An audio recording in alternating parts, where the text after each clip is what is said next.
لا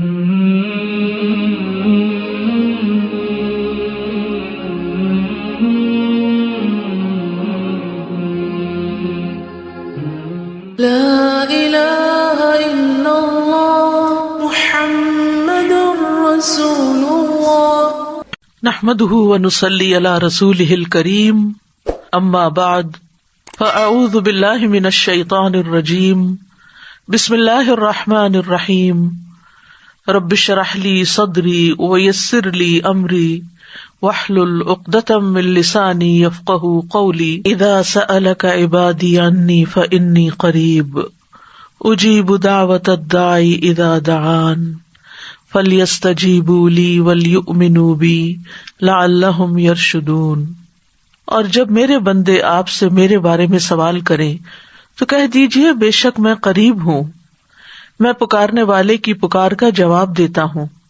جب وہ مجھے پکارے تو ان کو چاہیے کہ وہ بھی میرا حکم مانیں اور مجھ پر ایمان رکھیں تاکہ وہ ہدایت پا جائیں۔ السلام علیکم ورحمۃ اللہ وبرکاتہ۔ کیا حال ہے آپ کا؟ الحمدللہ۔ قیامت کے دن قرآن مجید سفارشی بن کے آئے گا۔ ابو امامہ باہلی رضی اللہ عنہ سے مروی ہے، وہ کہتے ہیں کہ میں نے رسول اللہ صلی اللہ علیہ وسلم کو فرماتے ہوئے سنا، قرآن کی تلاوت کرو، بلا شبہ قیامت کے دن یہ اپنے ساتھیوں کی سفارش کے لیے آئے گا۔ تو اس لیے قرآن پڑھتے رہنا چاہیے، قرآن کے ساتھ تعلق مضبوط رہنا چاہیے۔ زندگی کا کوئی دن ایسا نہ گزرے کہ جس میں انسان قرآن سے تعلق نہ رکھتا ہو۔ قاری قرآن کے لیے عزت کا تاج اور اللہ کی رضامندی ہے۔ ابو ہریرہ رضی اللہ عنہ سے روایت ہے کہ نبی صلی اللہ علیہ وسلم نے فرمایا، قیامت کے دن قرآن آئے گا اور کہے گا، اے میرے رب اس قاری قرآن کو زیور پہنا دے، تو اس شخص کو عزت کا تاج پہنایا جائے گا۔ امیجن کریں کہ وہ کتنا خوبصورت ہوگا۔ پھر قرآن کہے گا، اے میرے رب اس میں اضافہ فرمائیں، یعنی ابھی اور بھی، تو اس کو عزت کا لباس پہنا دیا جائے گا۔ پھر قرآن کہے گا، اے میرے رب اس سے راضی ہو جائیں، تو اللہ تعالیٰ اس شخص سے راضی ہو جائے گا۔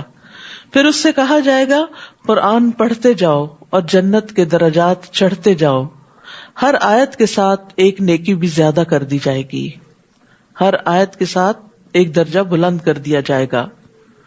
والدین کے سر پر نور کا تاج پہنانے کا باعث ہوگا۔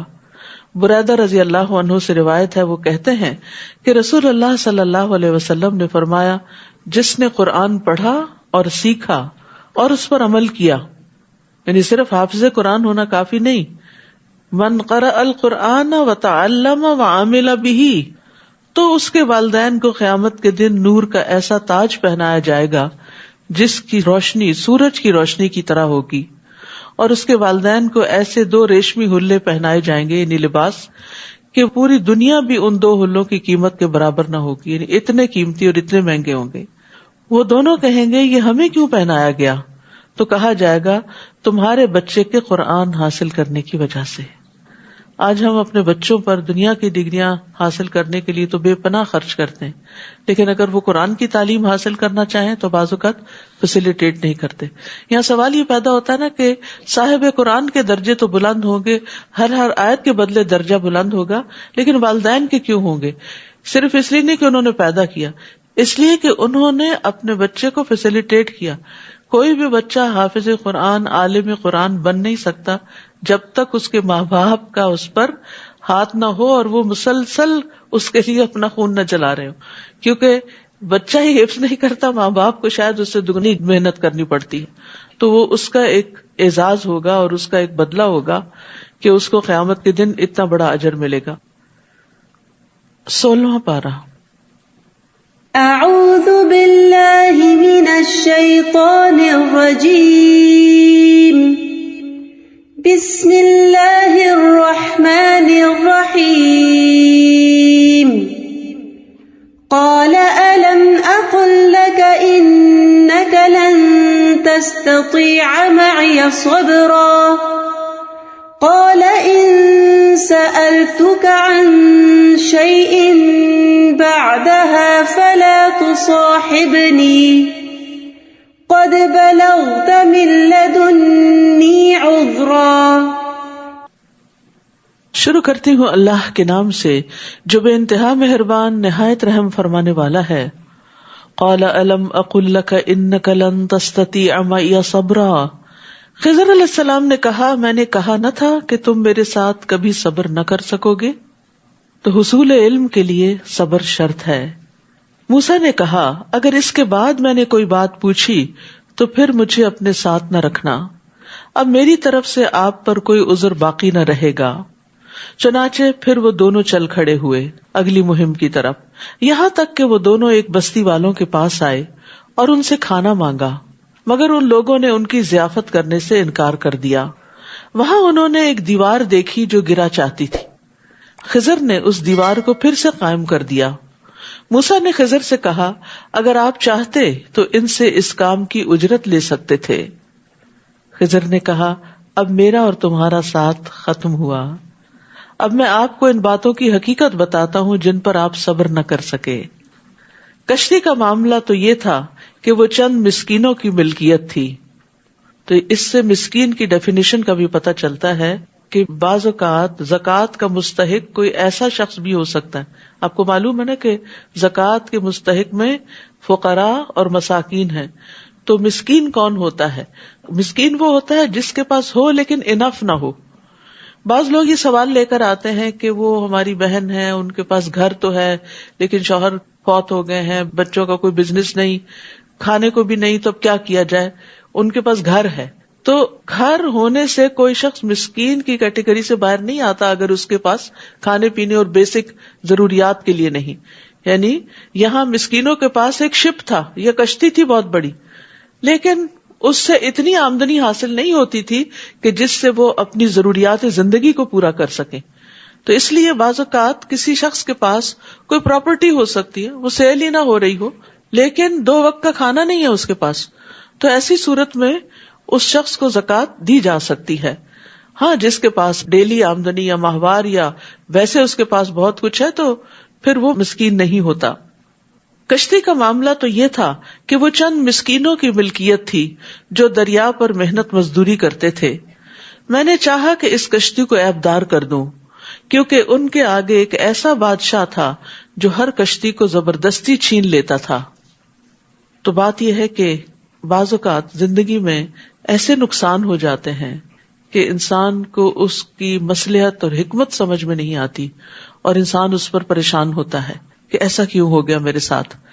تو اس کے پیچھے کیا فائدہ ہے وہ اللہ کو معلوم ہوتا ہے. تو یہاں بھی وہی چیز ہمیں نظر آ رہی ہے کہ مسکینوں کی ایک آمدنی کا ذریعہ تھا اور انہوں نے اس کو بھی خراب کر دیا. لیکن یہ کہ وہ اس لیے کیا تھا کہ تاکہ یہ کشتی اگر عیب دار ہوگی تو ان کے ہاتھ سے پوری نہیں جائے گی ورنہ بادشاہ چھین لے گا. اور لڑکے کا قصہ یہ ہے کہ اس کے والدین مومن تھے. ہمیں اندیشہ ہوا کہ یہ لڑکا اپنی سرکشی اور کفر کی وجہ سے ان پر کوئی مصیبت نہ لا کھڑی کرے. تو اللہ سبحانہ وتعالیٰ کس طرح اپنے دوستوں کے لیے حسن تدبیر کرتا ہے. بظاہر تکلیف دہ معاملہ ہوتا ہے لیکن اس کے باطن میں اللہ کی رحمت ہوتی ہے. تو مومن کے لیے اللہ کی تقدیر اپنی خواہش سے بہتر ہوتی ہے. یعنی بعض اوقات آپ کی خواہشات ہوتی ہیں، آپ دعائیں کرتے ہیں، مثلاً کوئی عورت پریگننٹ ہوتی ہے، وہ اپنے آنے والے بچے کے لیے دعائیں، اس کی صحت کے لیے، اس کی زندگی کے لیے بہت سی دعائیں کرتی ہے، اس کو بہت سے خواب دیکھتی ہے، میں اپنے بچے کو یہ بناؤں گی، ایسا اور ایسا کروں گی. لیکن جب بچہ پیدا ہوتا ہے تو وہ بیمار ہوتا ہے یا معذور ہوتا ہے تو اس کے دل کے اندر ایک ڈاؤٹ آ جاتا ہے کہ کیا میری دعائیں قبول نہیں ہوئی یا مجھے دعائیں کرنی نہیں چاہیے. تو ایسا نہیں. بات یہ ہے کہ اللہ کو معلوم ہے کہ ماں کیا چاہتی ہے اور بچے کے حق میں کیا بہتر ہے، یا پھر اس ماں ہی کے حق میں آئندہ اس بچے کی وجہ سے کتنی بھلائیاں لکھی ہوئی ہیں جو اس کے بغیر حاصل نہیں ہو سکتی. تو یہاں پر بھی ہمیں یہ نقطہ یاد رکھنا چاہیے کہ بہت دفعہ ہماری دعاؤں کے برعکس ہمارے کام ہو جاتے، ہماری خواہشات کے برعکس چیزیں ہو رہی ہوتی ہیں. ہم ایک چیز چاہتے ہیں، اس سے محبت کرتے، وہ ہمیں حاصل ہی نہیں ہوتی. قتادہ کہتے ہیں کہ جب یہ لڑکا پیدا ہوا تھا تو اس کے والدین بہت خوش ہوئے تھے، اور جب وہ قتل ہوا تو بہت غمگین ہوئے. آپ سوچئے ایک بیٹا ہو کسی کا اور وہ بھی بڑی دعاؤں اور تمناؤں سے لیا گیا ہو اور پھر اس کے بعد اس کو قتل کر دیا جائے تو ماں باپ کے دل پر کیا بیتے گی. ایسے کئی واقعات آپ سنتے ہیں. تو یہاں بھی یہی ہوا. لیکن یہاں حکمت کیا تھی کہ اگر یہ لڑکا زندہ رہتا تو اس کے والدین تباہ ہو جاتے. چونکہ والدین نیک تھے تو اللہ تعالیٰ نے ان کو ایک بڑی آفت مصیبت سے بچا لیا جو ان کے اپنے گھر میں پیدا ہو گئی تھی. تو اس لیے انسان کو اللہ کی تقدیر پر راضی رہنا چاہیے، کیونکہ مومن کے لیے اللہ کی تقدیر جسے وہ ناپسند کرتا ہے، بعض اوقات ہمارا دل بہت گھٹتا ہے نا کہ یہ چیزیں ایسے کیوں ہو رہی ہیں، تو وہ اس تقدیر سے بہتر ہے جسے وہ پسند کرتا ہے. یعنی بندہ جو چیز اپنے لیے چاہتا ہے اس سے بہتر ہے جو اللہ کا فیصلہ ہوتا ہے، بظاہر تکلیف دہ ہی کیوں نہ ہو. رسول اللہ صلی اللہ علیہ وسلم نے فرمایا جس بچے کو خضر علیہ السلام نے قتل کیا تھا وہ کافر پیدا ہوا تھا، اگر وہ زندہ رہتا تو اپنے والدین کو سرکشی اور کفر پہ مجبور کر دیتا، تو ماں باپ کا بھی ایمان جاتا، کیونکہ بعض اوقات ماں باپ بچوں کی محبت کے ہاتھوں انہی کا دین یا انہی کے طریقے اختیار کر لیتے ہیں. اور یہاں یہ بھی یاد رکھیے کہ کبھی بھی تقدیر کے فیصلے پہ اللہ کو الزام نہ دیں کہ وائی می، اللہ آپ نے میرے لیے یہ کیوں لکھا یا یہ چیز کیوں زندگی میں پیش آئی. عبادہ بن صامت سے روایت ہے، وہ کہتے ہیں کہ ایک آدمی نبی صلی اللہ علیہ وسلم کے پاس آیا اور کہنے لگا اللہ کے نبی کون سا عمل افضل ہے؟ آپ نے فرمایا اللہ پر ایمان لانا، اس کی تصدیق کرنا، اس کے راستے میں جہاد کرنا. اس نے کہا اللہ کے رسول میں اس سے آسان عمل چاہتا ہوں، یعنی میرے میں اتنی ہمت نہیں کہ یہ سب کچھ کر سکوں. آپ نے فرمایا عفو درگزر کرنا اور صبر کرنا. اس نے کہا اللہ کے رسول میرا ارادہ تو اس سے بھی آسان عمل کا ہے. آپ نے فرمایا کہ اللہ تمہارے بارے میں جو فیصلہ کر دیں اس پر اللہ تبارک و تعالیٰ کو الزام نہیں دینا. یعنی کچھ بھی زندگی میں پیش آ جائے تو یہی سوچنا کہ اس میں بھی خیر ہوگی، میرے رب نے مجھ پہ ظلم نہیں کیا، اس میں بھی کوئی حکمت ہے، کوئی مصلحت ہے. رضیت باللہ ربن، یعنی جب دل بھر آئے، جب دل پریشان ہو، جب چیزیں مرضی کے مطابق نہ ہو تو یہ کلمہ اونچی آواز میں پکارتے رہا کرے، رضیت باللہ ربن، میں اپنے رب کے رب ہونے پر راضی ہوں، مجھے کوئی اعتراض نہیں، میں بالکل بھی ناراض نہیں ہوں. تو اللہ سبحانہ وتعالیٰ اس شخص کا دل بھی رضا سے بھر دے گا پھر، اور قیامت کے دن بھی اس سے راضی ہو جائے گا. فَأَرَدْنَا أَن يُبْدِلَهُمَا رَبُّهُمَا خَيْرًا مِّنْهُ زَكَاةً وَأَقْرَبَ رُحْمًا، لہٰذا ہم نے چاہا کہ ان کا رب اس لڑکے کے بدل انہیں اس سے بہتر لڑکا عطا کرے جو پاکیزہ اخلاق والا اور قرابت کا بہت خیال رکھنے والا ہو، یعنی والدین کے حق میں صلہ رحمی کرنے والا ہو. اور دیوار کی بات یہ ہے کہ وہ 2 یتیم لڑکوں کی تھی جو اس شہر میں رہتے تھے. اس دیوار کے نیچے ان کے لیے خزانہ دفن تھا اور ان کا باپ ایک صالح آدمی تھا. لہٰذا آپ کے رب نے چاہا کہ یہ دونوں یتیم اپنی جوانی کو پہنچ کر اپنا خزانہ نکال لیں. یہ جو کچھ میں نے کیا سب آپ کے رب کی رحمت تھی. خضر نے خود کو کریڈٹ نہیں دیا، رب کی رحمت بتائی. میں نے اپنے اختیار سے کچھ بھی نہیں کیا، یعنی یہ تو اللہ کے احکام تھے جو میرے پاس آئے تھے اور میں ان احکامات کی پیروی کر رہا تھا. یہ ہے ان باتوں کی حقیقت جن پر آپ صبر نہ کر سکے.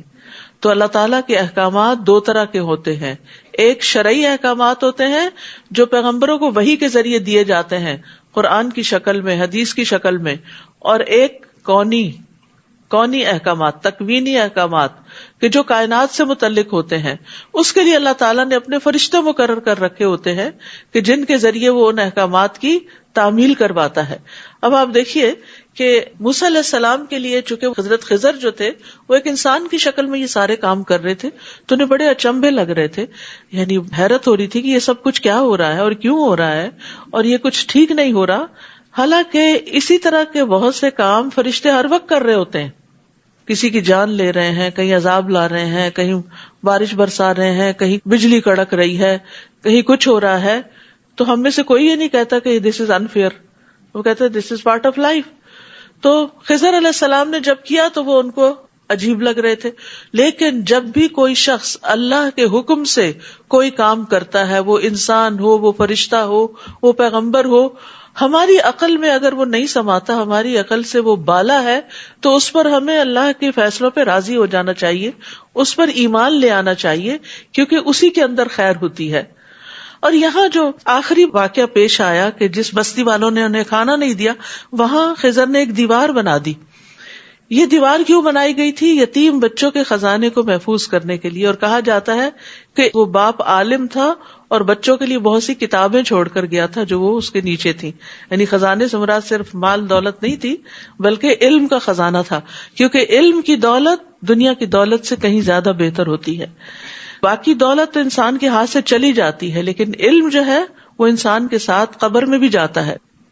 یہاں سے ایک اور بڑی اہم بات پتہ چلتی ہے, وہ یہ کہ نیک آدمی کی اولاد کی حفاظت کی جاتی ہے. یعنی آپ اگر نیک کام کرتے ہیں, اچھے کام کرتے ہیں, تو اس کا صلہ اگر آپ کو اپنی زندگی میں نظر نہیں آتا تو آپ اولاد کی خوشیوں کی شکل میں دیکھیں گے. اور والدین کی نیکیوں اور اس کی عبادت کی برکت سے اولاد کو دنیا اور آخرت میں بھلائیاں ملتی ہیں, کیونکہ دنیا میں وہ ان کے نام سے کماتا ہے اور آخرت میں وہ والدین کی سفارش کا بھی حقدار ہو سکتا ہے. یعنی اگر اولاد اتنی نیک نہیں, ماں باپ بہت نیک تھے, تو اولاد کے حق میں سفارش کریں, جیسے حافظ قرآن کو شفاعت کا حق ملے گا, یا اسی طرح اور بھی. اور پھر اولاد کے جنت میں بھی درجے بلند کیے جائیں گے اپنے والدین کی ملاقات کے لیے. اور والدین کی نیکیوں کے سبب اولاد کی بعض پریشانیاں بھی دور ہوتی ہیں. ان کی دعائیں بھی اولاد کے حق میں جب قبول ہوتی ہیں تو والدین کے لیے باعث اطمینان ہوتی ہیں. کسی کا کہنا ہے کہ جب بھی میں کسی سلجھے ہوئے خوشحال نوجوان کو دیکھتا ہوں تو مجھے یقین ہو جاتا ہے کہ ضرور اس کا باپ صالح اور نیک آدمی ہوگا, تب یہ بچہ اتنا سلجھا ہوا ہے. اور مجھے اس آیت کی صداقت نظر آنے لگتی ہے, وَكَانَ أَبُوهُمَا صَالِحًا, تو باپ اگر نیک ہو تو فائدہ دنیا میں ہی اولاد کو ہونے لگتا ہے. ڈاکٹر نبیل عوضی کہتے ہیں کہ مجھے جب نوافل کی ادائیگی میں سستی اور کاہلی ہونے لگتی ہے تو مجھے اپنے بیٹے کی دنیا کی پریشانیاں یاد آتی ہیں کہ کہیں نوافل کی ادائیگی میں میری سستی میری اولاد کی پریشانی کا باعث نہ بنے. یعنی بچے ایگزام کے لیے پریشان ہیں, پڑھائی میں, بزنس میں, جاب میں, اپنی فیملی لائف میں, اپنے بچوں کی وجہ سے پریشان ہیں. تو آپ دیکھیے کہ جب والدین بزرگ ہو جاتے ہیں تو ان کا کام پھر کیا رہ جاتا ہے؟ دعائیں اور نوافل اور عبادت. اور سب سے زیادہ تڑپ کے جو ماں باپ کی دعائیں ہوتی ہیں وہ اولاد ہی کے لیے نکلتی ہیں. تو اس لیے وہ کہتے ہیں کہ کانا ابوہما صالحا, اگر ماں باپ نیک ہوں گے, خصوصاً اگر باپ نیک ہوگا تو پھر اس کے اثرات جو ہے, یہ نہیں کہ ماں نہیں, لیکن یہاں باپ کا چونکہ لفظ استعمال ہوا ہے اس لیے ظاہری معنی کے اوپر. عبداللہ بن مسعود رضی اللہ عنہ جب رات میں نوافل ادا کر رہے ہوتے تھے تو اپنے چھوٹے بچے کو سویا ہوا دیکھ کر کہتے تھے, من اجلک یا بنیا, اے میرے بیٹے یہ تیرے روشن مستقبل کے لیے یعنی میں نفل پڑھ رہا ہوں. اور روتے ہوئے اللہ تعالیٰ کا یہ قول پڑھتے تھے, وَكَانَ أَبُوهُمَا صَالِحًا, کہ ان بچوں کا جن کا خزانہ محفوظ ہوا ان کا باپ نیک تھا, تو میں اس لیے نیک بن رہا ہوں تاکہ میری اولاد کو پریشانی نہ ہو. ابن مسیب کہتے ہیں, اے میرے بیٹے بے شک میں نے تیرے فائدے کی خاطر اپنی نماز کی رکعتیں یا قیام زیادہ کر لیا.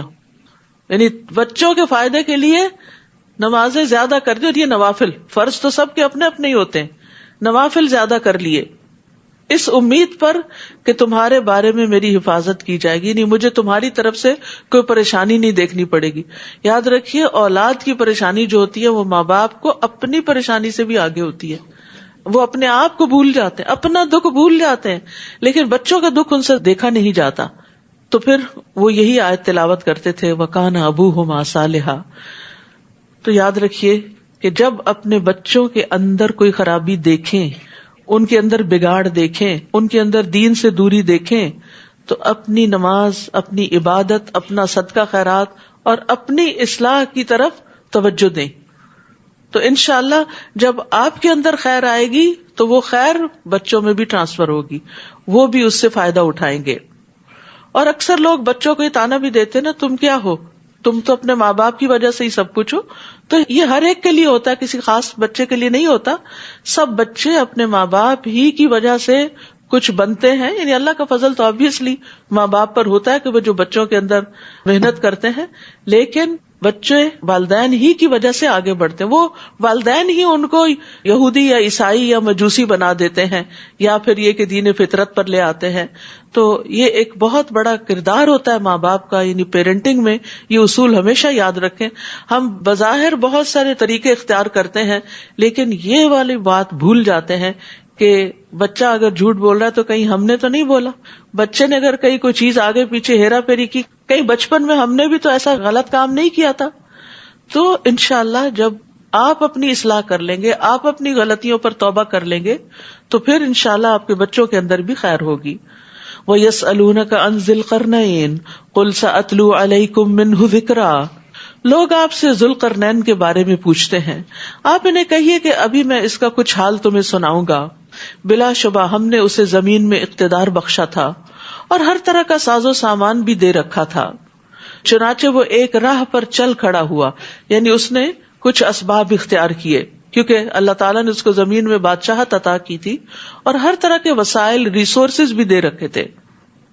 تو جب اللہ تعالیٰ وسائل دے، اختیار دے، اقتدار دے تو انسان کو اچھے اچھے کاموں میں اپنے ان سب چیزوں کو استعمال کرنا چاہیے. حتیٰ کہ وہ سورج غروب ہونے کی حد تک پہنچ گیا. اسے یوں معلوم ہوا جیسے سورج سیاہ کیچڑ والے چشمے میں ڈوب رہا ہے. وہاں اس نے ایک قوم دیکھی. ہم نے کہا، اے ذوالقرنین، تجھے اختیار ہے، خواہ تو ان کو سزا دے یا ان سے نیک رویہ اختیار کرے. یعنی ہم نے تجھے اتنی اتھارٹی دی ہے کہ چاہے تم ان کو سزا دو یا ان پہ احسان کرو، کوئی فرق نہیں پڑتا، تو ہم تم سے نہیں پوچھیں گے. ذوالقرنین نے کہا، جو شخص ظلم کرے گا اسے تو ہم بھی سزا دیں گے، پھر جب وہ اپنے رب کی طرف لوٹایا جائے گا تو وہ اور بھی سخت عذاب دے گا. یہ ہے انصاف کی بات. وَأَمَّا مَنْ آمَنَ وَعَمِلَ صَالِحًا فَلَهُ جَزَاءً الْحُسْنَى وَسَنَقُولُ لَهُ مِنْ أَمْرِنَا يُسْرًا. البتہ جو ایمان لے آیا اور نیک عمل کیے اسے اچھا بدلہ ملے گا اور اسے ہم اپنے آسان سے کام کرنے کو کہیں گے. یعنی نیک لوگوں کے لیے زندگی میں دنیا میں بھی آسانیاں ہوتی ہیں. پھر وہ ایک اور راہ پہ چل پڑا، یعنی کچھ اور اسباب اختیار کیے، حتیٰ کہ وہ طلوع آفتاب کی حد تک جا پہنچا، یعنی مشرقی کنارے پہ جا پہنچا. اسے ایسا معلوم ہوا کہ سورج ایسی قوم پر طلوع ہو رہا ہے کہ سورج اور اس کی قوم کے درمیان ہم نے کوئی آڑ نہیں بنائی. واقعہ ایسا ہی تھا اور ذوالقرنین کو جو حالات پیش آئے اسے ہم خوب جانتے ہیں. پھر وہ ایک تیسری راہ پر چل پڑا، حتیٰ کہ وہ دو بلند گھاٹیوں کے درمیان جا پہنچا. وہاں ان کے پاس اس نے ایسی قوم دیکھی جو بات بھی نہ سمجھتی تھی. وہ کہنے لگے، اے ذوالقرنین، یاجوج اور ماجوج نے اس زمین میں فساد مچا رکھا ہے. اگر ہم آپ کو کچھ چندہ اکٹھا کر دیں تو کیا آپ ہمارے اور ان کے درمیان ایک دیوار چن دیں گے، یعنی ہماری مدد کریں. ذوالقرنین نے جواب دیا، میرے رب نے مجھے جو مالی قوت دے رکھی ہے وہ بہت ہے، یعنی مجھے تمہارے مال کی ضرورت نہیں. منصف بادشاہ تھا نا، تو جو منصف بادشاہ ہوتے ہیں وہ لوگوں کی خیر کا پیغام لے کے جاتے ہیں، نہ کہ وہاں سے کچھ فائدے سمیٹنے جاتے ہیں.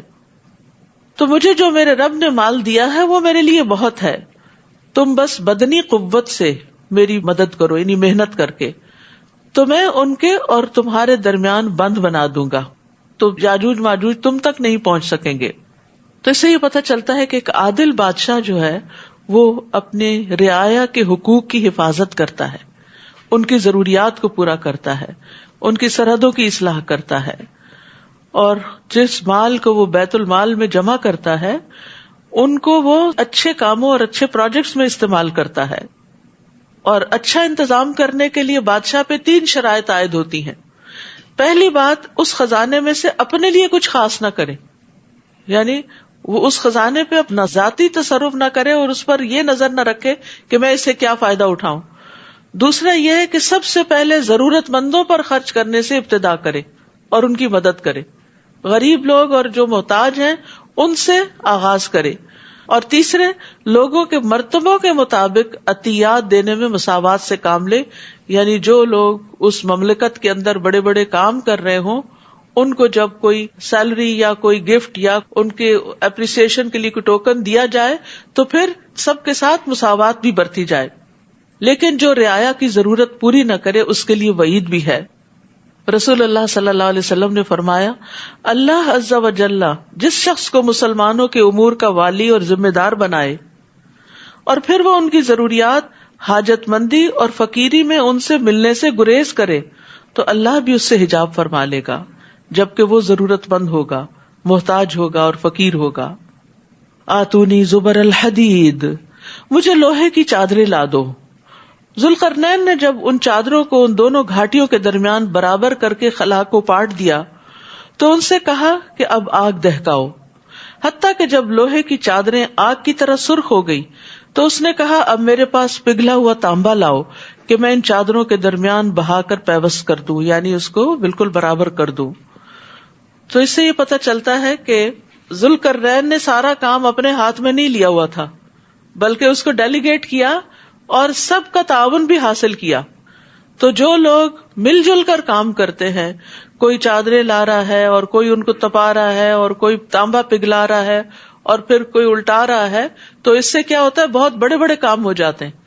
اور جب ہم اکیلے ہی سب کام کرنے کو چل پڑتے ہیں اور اپنے ہی ہاتھ میں سب کچھ لے لیتے ہیں تو پھر بڑا کام نہیں ہو سکتا.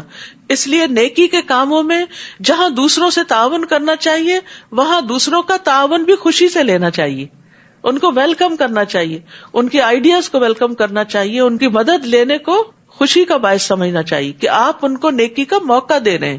کیونکہ بعض اوقات ہم یہ کہتے کیا کسی کو تکلیف دینی، کیا اس کو کہنا. نہیں، جب آپ کسی کو کچھ کہتے ہیں تو اس کو بھی ایک اچھے کام کا موقع ملتا ہے.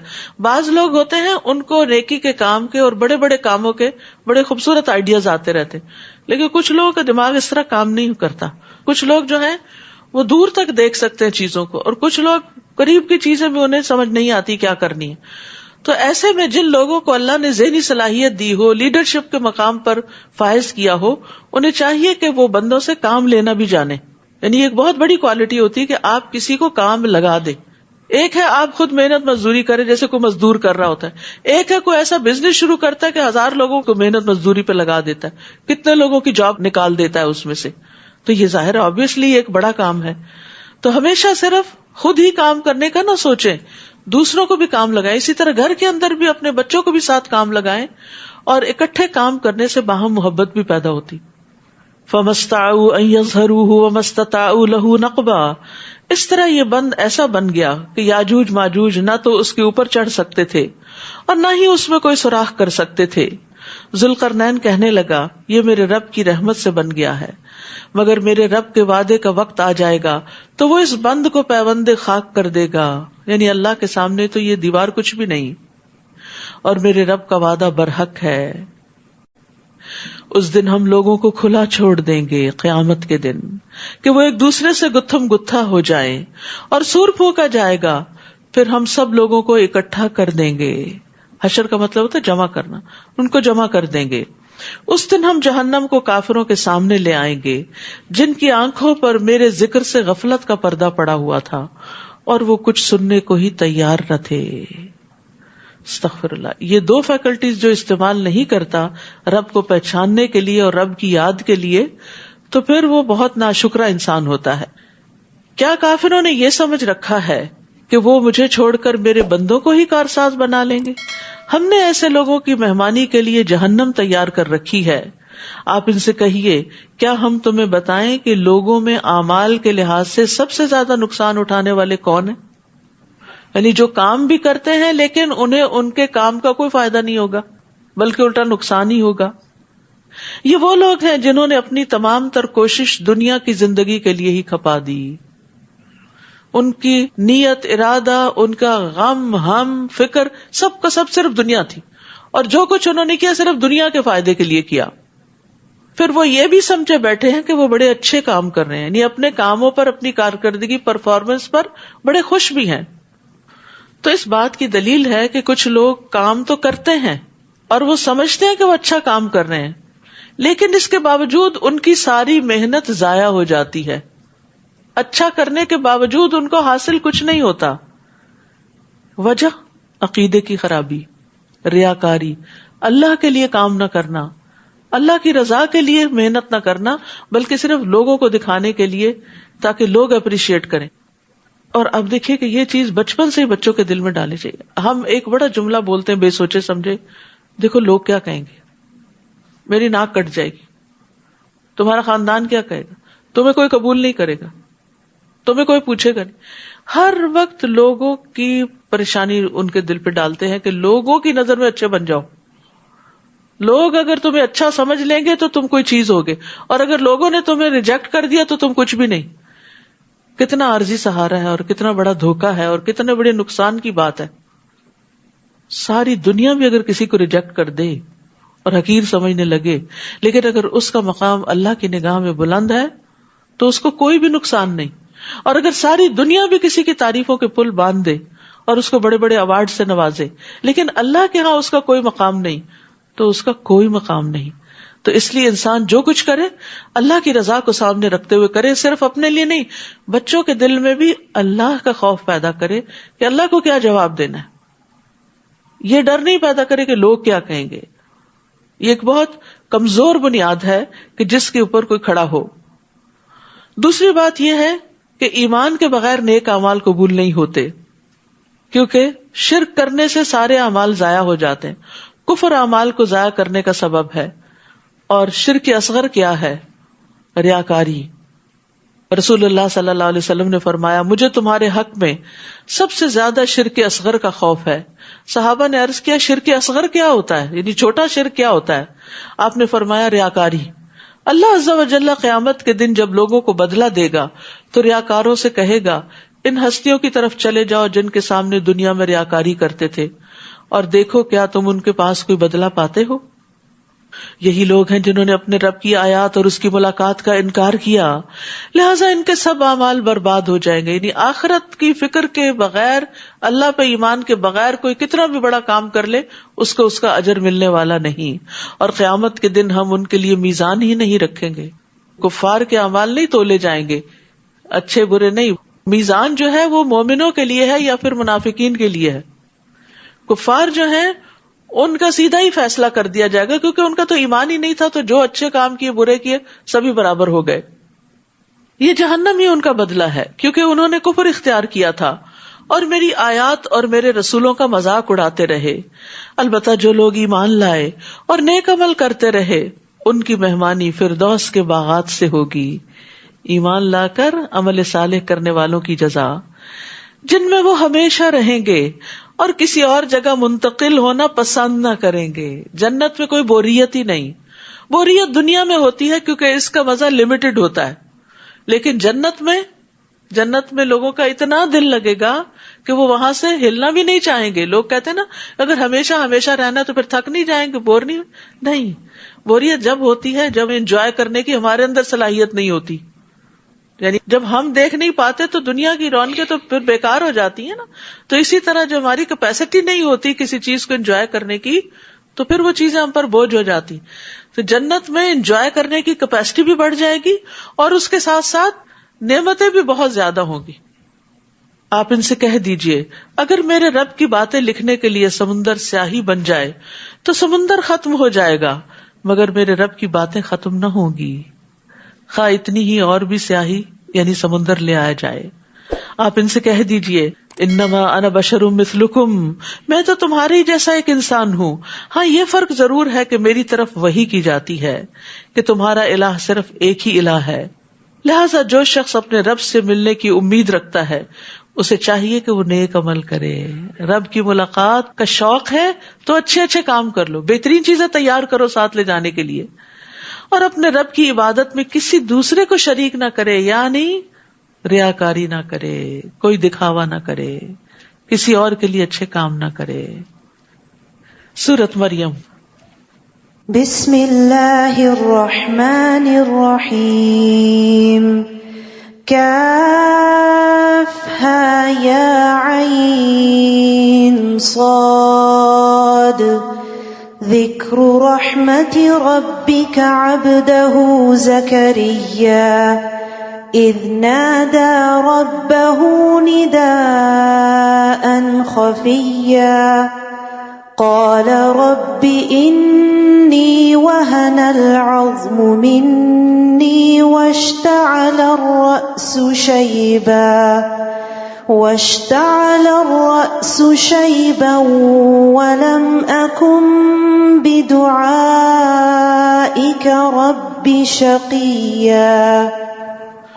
شروع کرتی ہوں اللہ کے نام سے جو بے انتہا مہربان نہایت رحم فرمانے والا ہے. کاف ہا یا عین صاد. یہ آپ کے رب کی اس رحمت کا ذکر ہے جو اس نے اپنے بندے زکریا پر کی علیہ السلام. جب زکریا نے اپنے رب کو چپکے پکارا، دل ہی دل میں پکارا، کہا میرے رب میری ہڈیاں بوسیدہ ہو چکی اور بڑھاپے کی وجہ سے سر کے بال سفید ہو گئے، تاہم اے میرے رب میں تجھے پکار کے کبھی محروم نہیں رہا. پکارنے کا انداز ہے نا، تو اللہ سے مانگتے ہوئے انسان کو عاجزی اور انکساری کا اظہار کرنا چاہیے، اپنے حال کا بھی ذکر کرنا چاہیے، اپنے دکھوں کا بھی بتانا چاہیے، اپنے کنسرنز بتانے چاہیے، اور پھر یہ بھی کہ امید کا اظہار کرنا چاہیے کہ یا اللہ میں تجھ سے دعا کر کے محروم نہیں رہا۔ عام لوگوں کا حال کیا ہوتا ہے، جب ذرا زیادہ دعائیں کر لیتے ہیں تو کہتے ہیں اتنی دعائیں کی ہیں میری نہیں سنی جائے گی، لہذا دعا کرنا چھوڑ دیتے ہیں، جبکہ پیغمبروں کا معاملہ اس سے برعکس ہے۔ وہ دعا کر کے کہتے ہیں ہم کبھی محروم نہیں رہے، ہمیں یقین ہے دعائیں قبول ہوتی ہیں، آج نہیں تو کل ہوں گی۔ کتنے پر امید ہیں یہ۔ اور پھر یہ ہے کہ گزشتہ زندگی میں ان کی بہت سی دعائیں قبول بھی ہوئی ہوں گی، اس بنا پہ کہا کہ میری تو آج تک بہت دعائیں قبول ہوئی۔ ہمیں اپنی زندگی میں جب بہت سی دعائیں قبول ہوتی ہیں تو وہ ہم بھول جاتے ہیں، ان کا ہم ذکر نہیں کرتے کہ اللہ آپ نے اتنا کچھ دیا ہے، جو مانگا وہ سب بھی دیا ہے تو آئندہ بھی دے گا۔ تو مثبت سوچ جو ہے ایک بہت بڑی نعمت ہے جو انسان کو بہت سے غموں اور فکروں سے نجات دیتی ہے۔ تو دعا کا ایک ادب ہے کہ انسان عاجزی اور انکساری اختیار کرے۔ انس بن مالک کہتے ہیں کہ رسول اللہ صلی اللہ علیہ وسلم جب کسی غزوے کے لیے تشریف لے جاتے تو یوں دعا کرتے، اللہم انت عضدی و نصیری بک احول و بک اصول و بک اقاتل، اے اللہ تو میرا بازو ہے، تو میرا مددگار ہے، تیری ہی دی ہوئی قوت کے ساتھ میں تدبیر کرتا ہوں، تیری ہی دی ہوئی طاقت کے ساتھ میں حملہ کرتا ہوں، تیری ہی مدد سے میں لڑائی کرتا ہوں۔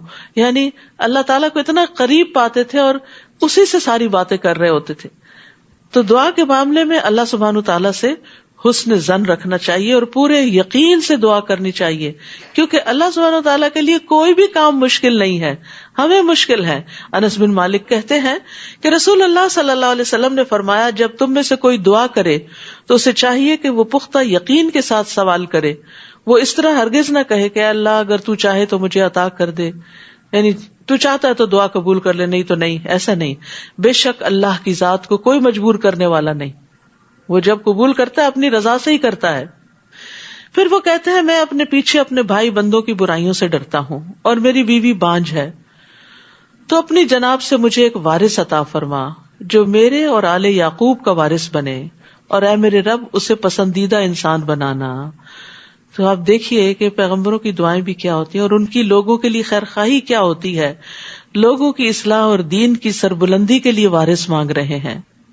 انہیں یہ ڈر نہیں تھا کہ ان کے پیچھے کو بہت بڑی جائیداد چھوڑے جا رہے ہیں کہ جس کو سنبھالے گا کون یا ان کا مال و متاع کون دیکھے گا، نہیں، انہیں فکر یہ تھی کہ میرے اس مشن کا وارث کون بنے گا، یہ جو میں لوگوں کو اللہ کی طرف بلاتا ہوں میرے بعد کون بلائے گا، اور میں اب تک اپنے خاندان اور اپنے بنی اسرائیل کو سنبھالے ہوئے ہوں، ان کو مسلسل گائیڈ کرتا ہوں، تو مجھے اپنے بعد ان میں سے کوئی نظر نہیں آتا کہ جو اس کام کو آگے لے کے چلے گا، تو مجھے ہی بیٹا عطا کر کے میں اس کی ایسی پرورش کروں کہ وہ اس مشن کا وارث ہو جائے۔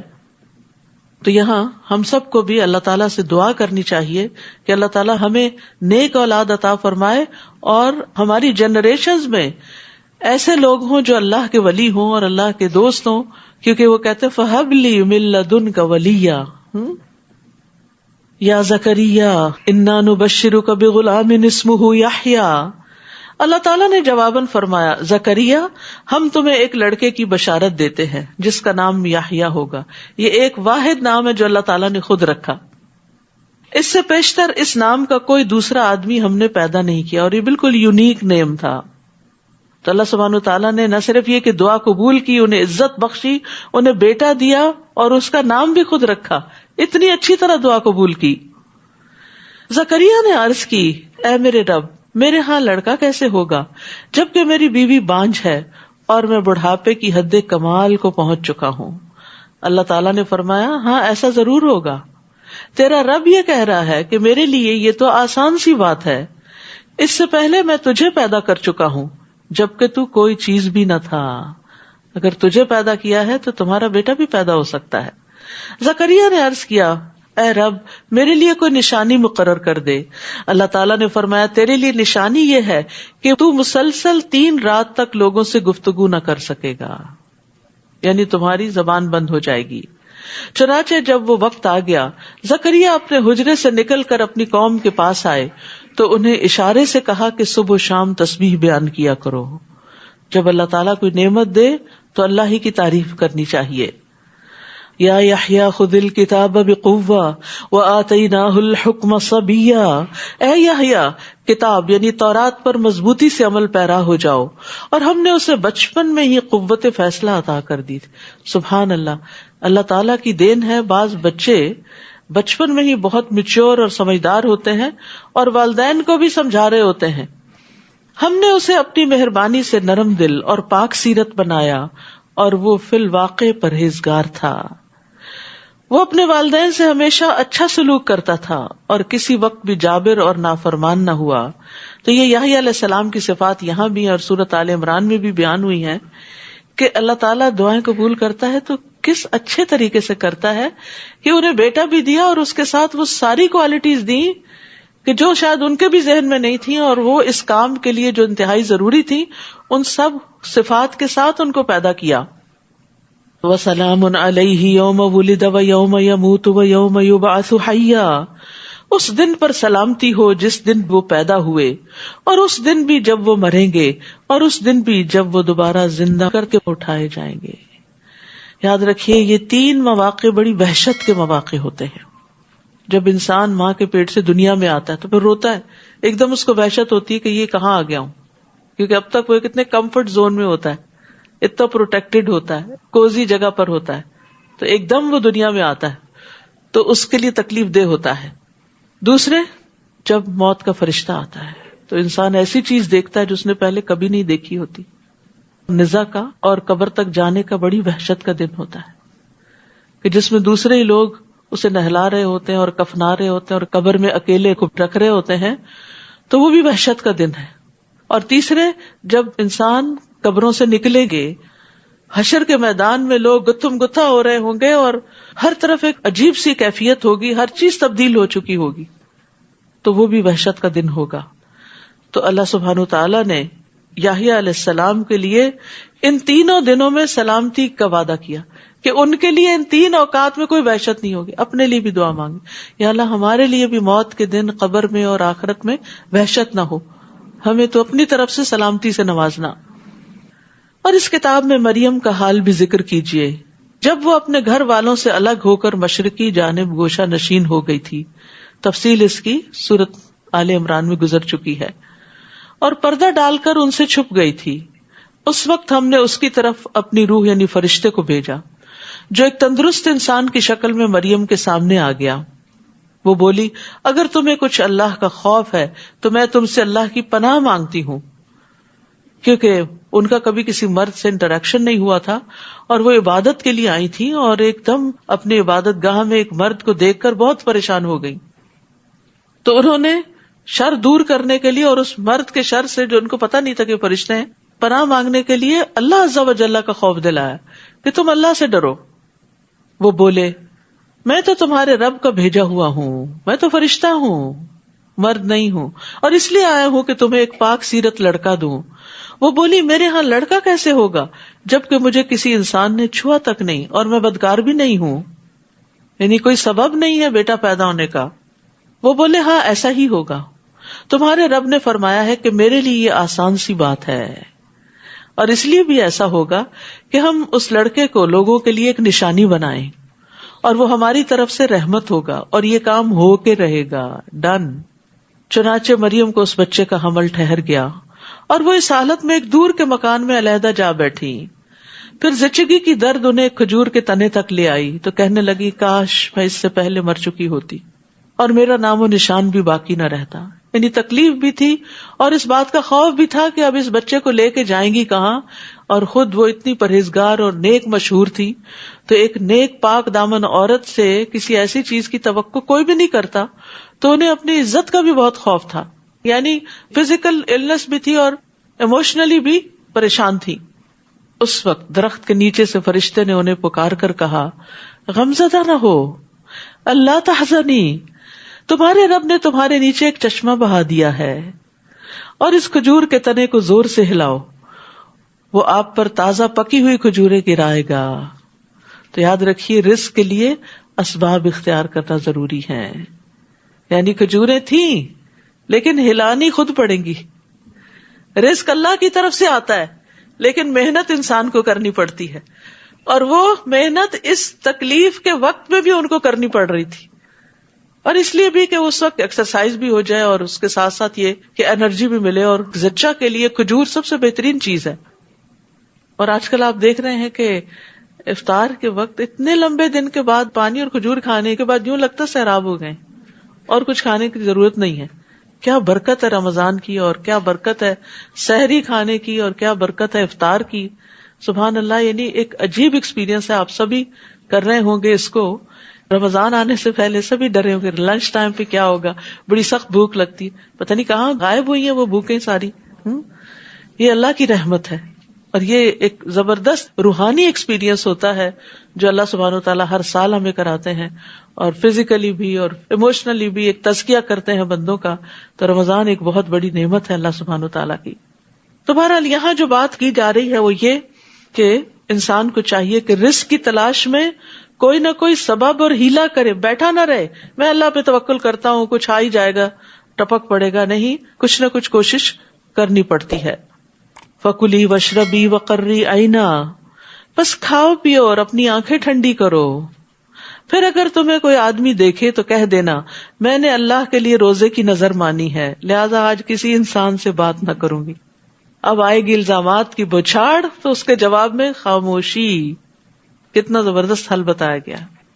اور پھر اللہ کے لیے نظر مانی. ان کی شریعت میں چپ کا روزہ ہوتا تھا، شکر ہے ہماری میں نہیں، ورنہ ہم دورہ قرآن کیسے کرتے. اور پھر ایک اور بات یہ کہ چپ اللہ کے لیے اور بولنا بھی اللہ کے لیے. تو اصل عبادت یہی ہوتی ہے کہ جو چیز اللہ تعالی پسند کرے اس کو اس وقت پہ کر لینا، یہی اصل اطاعت ہے. یعنی اس میں عقل یا لاجک اور یہ ساری چیزیں کاؤنٹ نہیں کرتی. اس پہ یہ دیکھنا پڑتا ہے کہ اللہ تعالیٰ کس مقرر وقت پہ آپ سے کیا چاہتے. سحری کے وقت کھانا روک دیں، افطاری کے وقت کچھ نہ کچھ ضرور کھائیں، چاہے پانی کا ایک گھونٹ ہی کیوں نہ ہو. تو یہاں پر اللہ سبحانہ تعالیٰ نے ان کو یہ کہا کہ آپ نے بولنا نہیں، بس چپ رہنا ہے. فَأَتَتْ بِهِ قَوْمَهَا تَحْمِلُهُ، پھر وہ اس بچے کو اٹھائے اپنی قوم میں آئیں.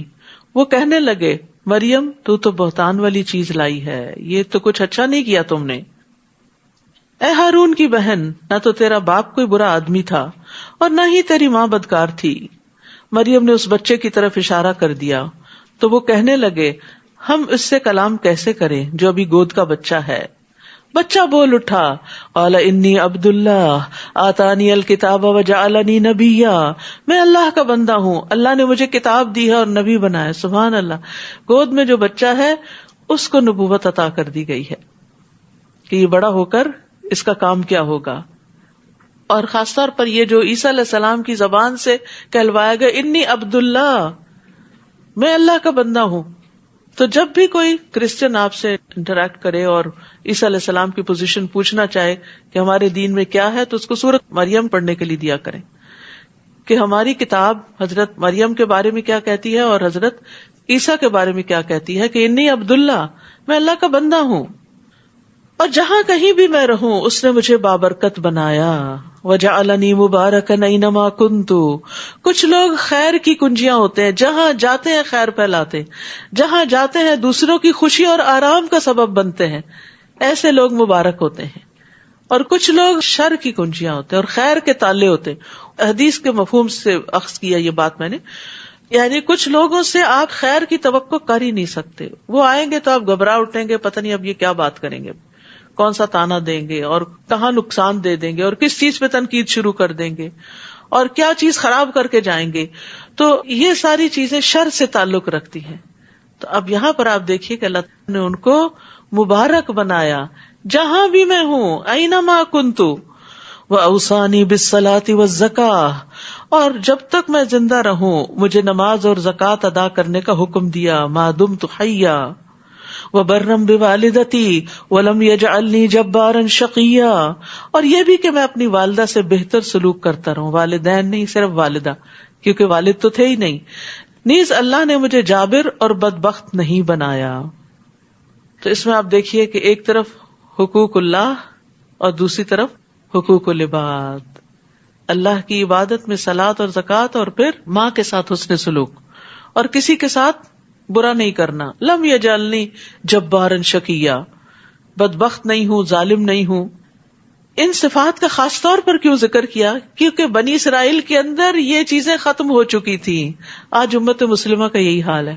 نماز ختم ہو گئی ہے، زکوٰۃ ختم ہو گئی ہے. کسی وقت بھی آپ جا کے مسجدوں میں دیکھیں کتنے لوگ ملیں گے آپ کو. گھروں کے اندر آپ دیکھیں کیا اہتمام ہے نماز کا. اور پھر دوسری طرف زکوٰۃ بھی منمانے طریقے سے جو دینا ہو چیریٹی میں دیتے رہتے ہیں، باقاعدہ کیلکولیشن کر کے زکوٰۃ اینولی نہیں نکالتے، کیونکہ زکوٰۃ اس وقت تک ادا نہیں ہوتی جب تک اس کی نیت نہ ہو، جب تک اس کا حساب کتاب نہ ہو، اور جب تک وہ ان لوگوں کو نہ دی جائے جن کو دینا ضروری ہے. فریضہ ادا نہیں ہوتا. اور دوسری طرف والدین کے ساتھ آج اولاد کیا کر رہی ہے ہم سب جانتے ہیں. تو بنی اسرائیل جو تھے اس کے اندر یہی خرابیاں پیدا ہو چکی تھی. تو خاص طور پر عیسیٰ علیہ السلام ان خوبیوں کو لے کر آئے تھے.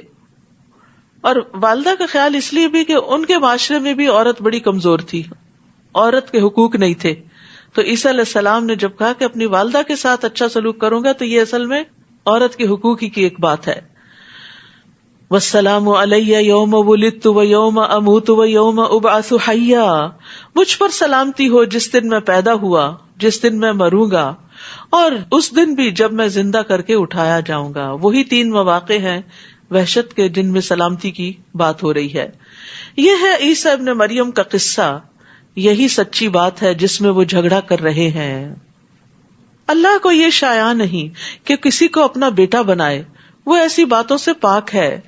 جب وہ کسی کام کا فیصلہ کرتا ہے تو بس یہ کہہ دیتا ہے کہ ہو جا، تو وہ ہو جاتا ہے. وَإِنَّ اللَّهَ رَبِّي وَرَبُّكُمْ فَاعْبُدُوهُ هَذَا صِرَاطٌ مُسْتَقِيمٌ. اور آپ انہیں بتائیں کہ اللہ ہی میرا اور تمہارا رب ہے، لہٰذا اسی کی عبادت کرو، یہی سیدھی راہ ہے. پھر مختلف گروہوں نے آپس میں اختلاف کیا. بس ایسے کافروں کے لیے ہلاکت ہے جو بڑے دن کی حاضری کا انکار کر رہے ہیں. جس دن وہ ہمارے پاس آئیں گے اس روز وہ خوب سن رہے اور دیکھ رہے ہوں گے، لیکن یہ ظالم آج کھلی گمراہی میں پڑے ہوئے ہیں. نیز انہیں پچھتاوے کے دن سے ڈرائیے، یوم الحسرہ، جب ہر کام کا فیصلہ کیا جائے گا. آج تو یہ لوگ غفلت میں پڑے ہیں اور ایمان نہیں لا رہے. حسرت کہتے ہیں شدید ترین ندامت کو، اور ایسی چیز پہ مر مٹنا جو انسان سے چھوٹ گئی ہو اور اسے پکڑنا ممکن نہ ہو. کوئی اپرچونٹی ہاتھ سے نکل جائے، کوئی بہت قیمتی چیز اس سے فوت ہو جائے. تو قیامت کے دن کو یوم الحسرہ اس لیے کہا گیا کہ اس دن سب اپنی کوتاہیوں پر سخت نادم ہوں گے، حتیٰ کہ مومن بھی نادم ہوں گے. کہ اس دن انسان سوچے گا کہ میں نے اپنا فلاں وقت کیوں ضائع کیا، میں اس کام میں کیوں پڑی رہی، میں نے زیادہ بہتر طریقہ زندگی کیوں نہ اختیار کیا. یاد رکھیے، ہر وہ جگہ جہاں اللہ کا ذکر نہ کیا جائے وہ انسان کے لیے قیامت کے دن باعث حسرت ہوگی. رسول اللہ صلی اللہ علیہ وسلم نے فرمایا، جو لوگ کسی جگہ پر مجلس کریں لیکن اس میں اللہ کا ذکر نہ کریں، وہ ان کے لیے قیامت کے دن باعث حسرت ہوگی. اور جو آدمی کسی رستے پر چلتے ہوئے اللہ کا ذکر نہ کرے، گاڑی چلاتے ہوئے اگر ذکر نہیں کرے، وہ چلنا بھی قیامت کے دن اس کے لیے باعث حسرت ہوگا. اور جو آدمی اپنے بستر پر آئے یعنی سونے کے لیے لیکن وہ وہاں اللہ کا ذکر نہ کرے تو وہ سونا بھی اس کے لیے باعث حسرت ہوگا. لیکن اس کے برعکس جو ذکر کر کے سوتا ہے اور وضو کی حالت میں سوتا ہے، اس کی ساری رات عبادت میں لکھی جاتی ہے. بلا شبہ ہم ہی زمین اور اس پر موجودہ سب چیزوں کے وارث ہوں گے، اور انہیں ہمارے ہی ہاں لوٹ کر آنا ہے. اور اس کتاب میں سیدنا ابراہیم کا قصہ بیان کیجئے. بلا شبہ وہ راست باز انسان اور ایک نبی تھے، بڑے سچے انسان تھے. صدیق اس کو کہتے ہیں جو سچ بولنے والا ہو اور سچ پہ قائم رہنے والا ہو. اور اس لیے بھی صدیق کہا جاتا ہے کہ وہ اللہ کی وحدانیت کی، رسولوں کی، قیامت کی، اللہ تعالیٰ کے احکامات کی تصدیق کرتا ہے. جب انہوں نے اپنے باپ سے کہا، ابا جان آپ ایسی چیزوں کی عبادت کیوں کرتے ہیں جو نہ سنتی ہیں نہ دیکھتی ہیں، نہ تمہارے کسی کام آ سکتی ہیں. ابا جان میرے پاس ایسا علم ہے جو آپ کے پاس نہیں آیا، لہٰذا میرے پیچھے چلیے، میں آپ کو سیدھی راہ بتاؤں گا. بعض اوقات ایسا ہوتا ہے کہ اولاد والدین سے زیادہ سمجھدار ہوتی ہے. ابا جان شیطان کی عبادت نہ کیجیے، وہ تو اللہ کا نافرمان ہے. کتنی زبردست لاجک دی انہوں نے. ابا جان مجھے خطرہ ہے کہ اللہ تعالیٰ سے آپ کو سزا ملے گی اور آپ شیطان کے ساتھی بن جائیں گے. یہاں پر آپ دیکھیں، یا ابتی یا ابتی یا ابتی، 3 کنزیکٹیو آیات یا ابتی سے شروع ہو رہی ہیں. پیار سے بات کر رہے ہیں. والدین کو بھی اگر کچھ سمجھانا ہو تو پیار اور محبت سے سمجھائیں، چاہے وہ کافر ہی کیوں نہ ہو، چاہے وہ کتنا بھی بڑے مجرم کیوں نہ ہو، لیکن ان کے ساتھ بات کرتے ہوئے ادب لازم ہے۔ باپ نے جواب دیا، ابراہیم کیا تو میرے معبودوں سے برگشتہ ہو گیا ہے؟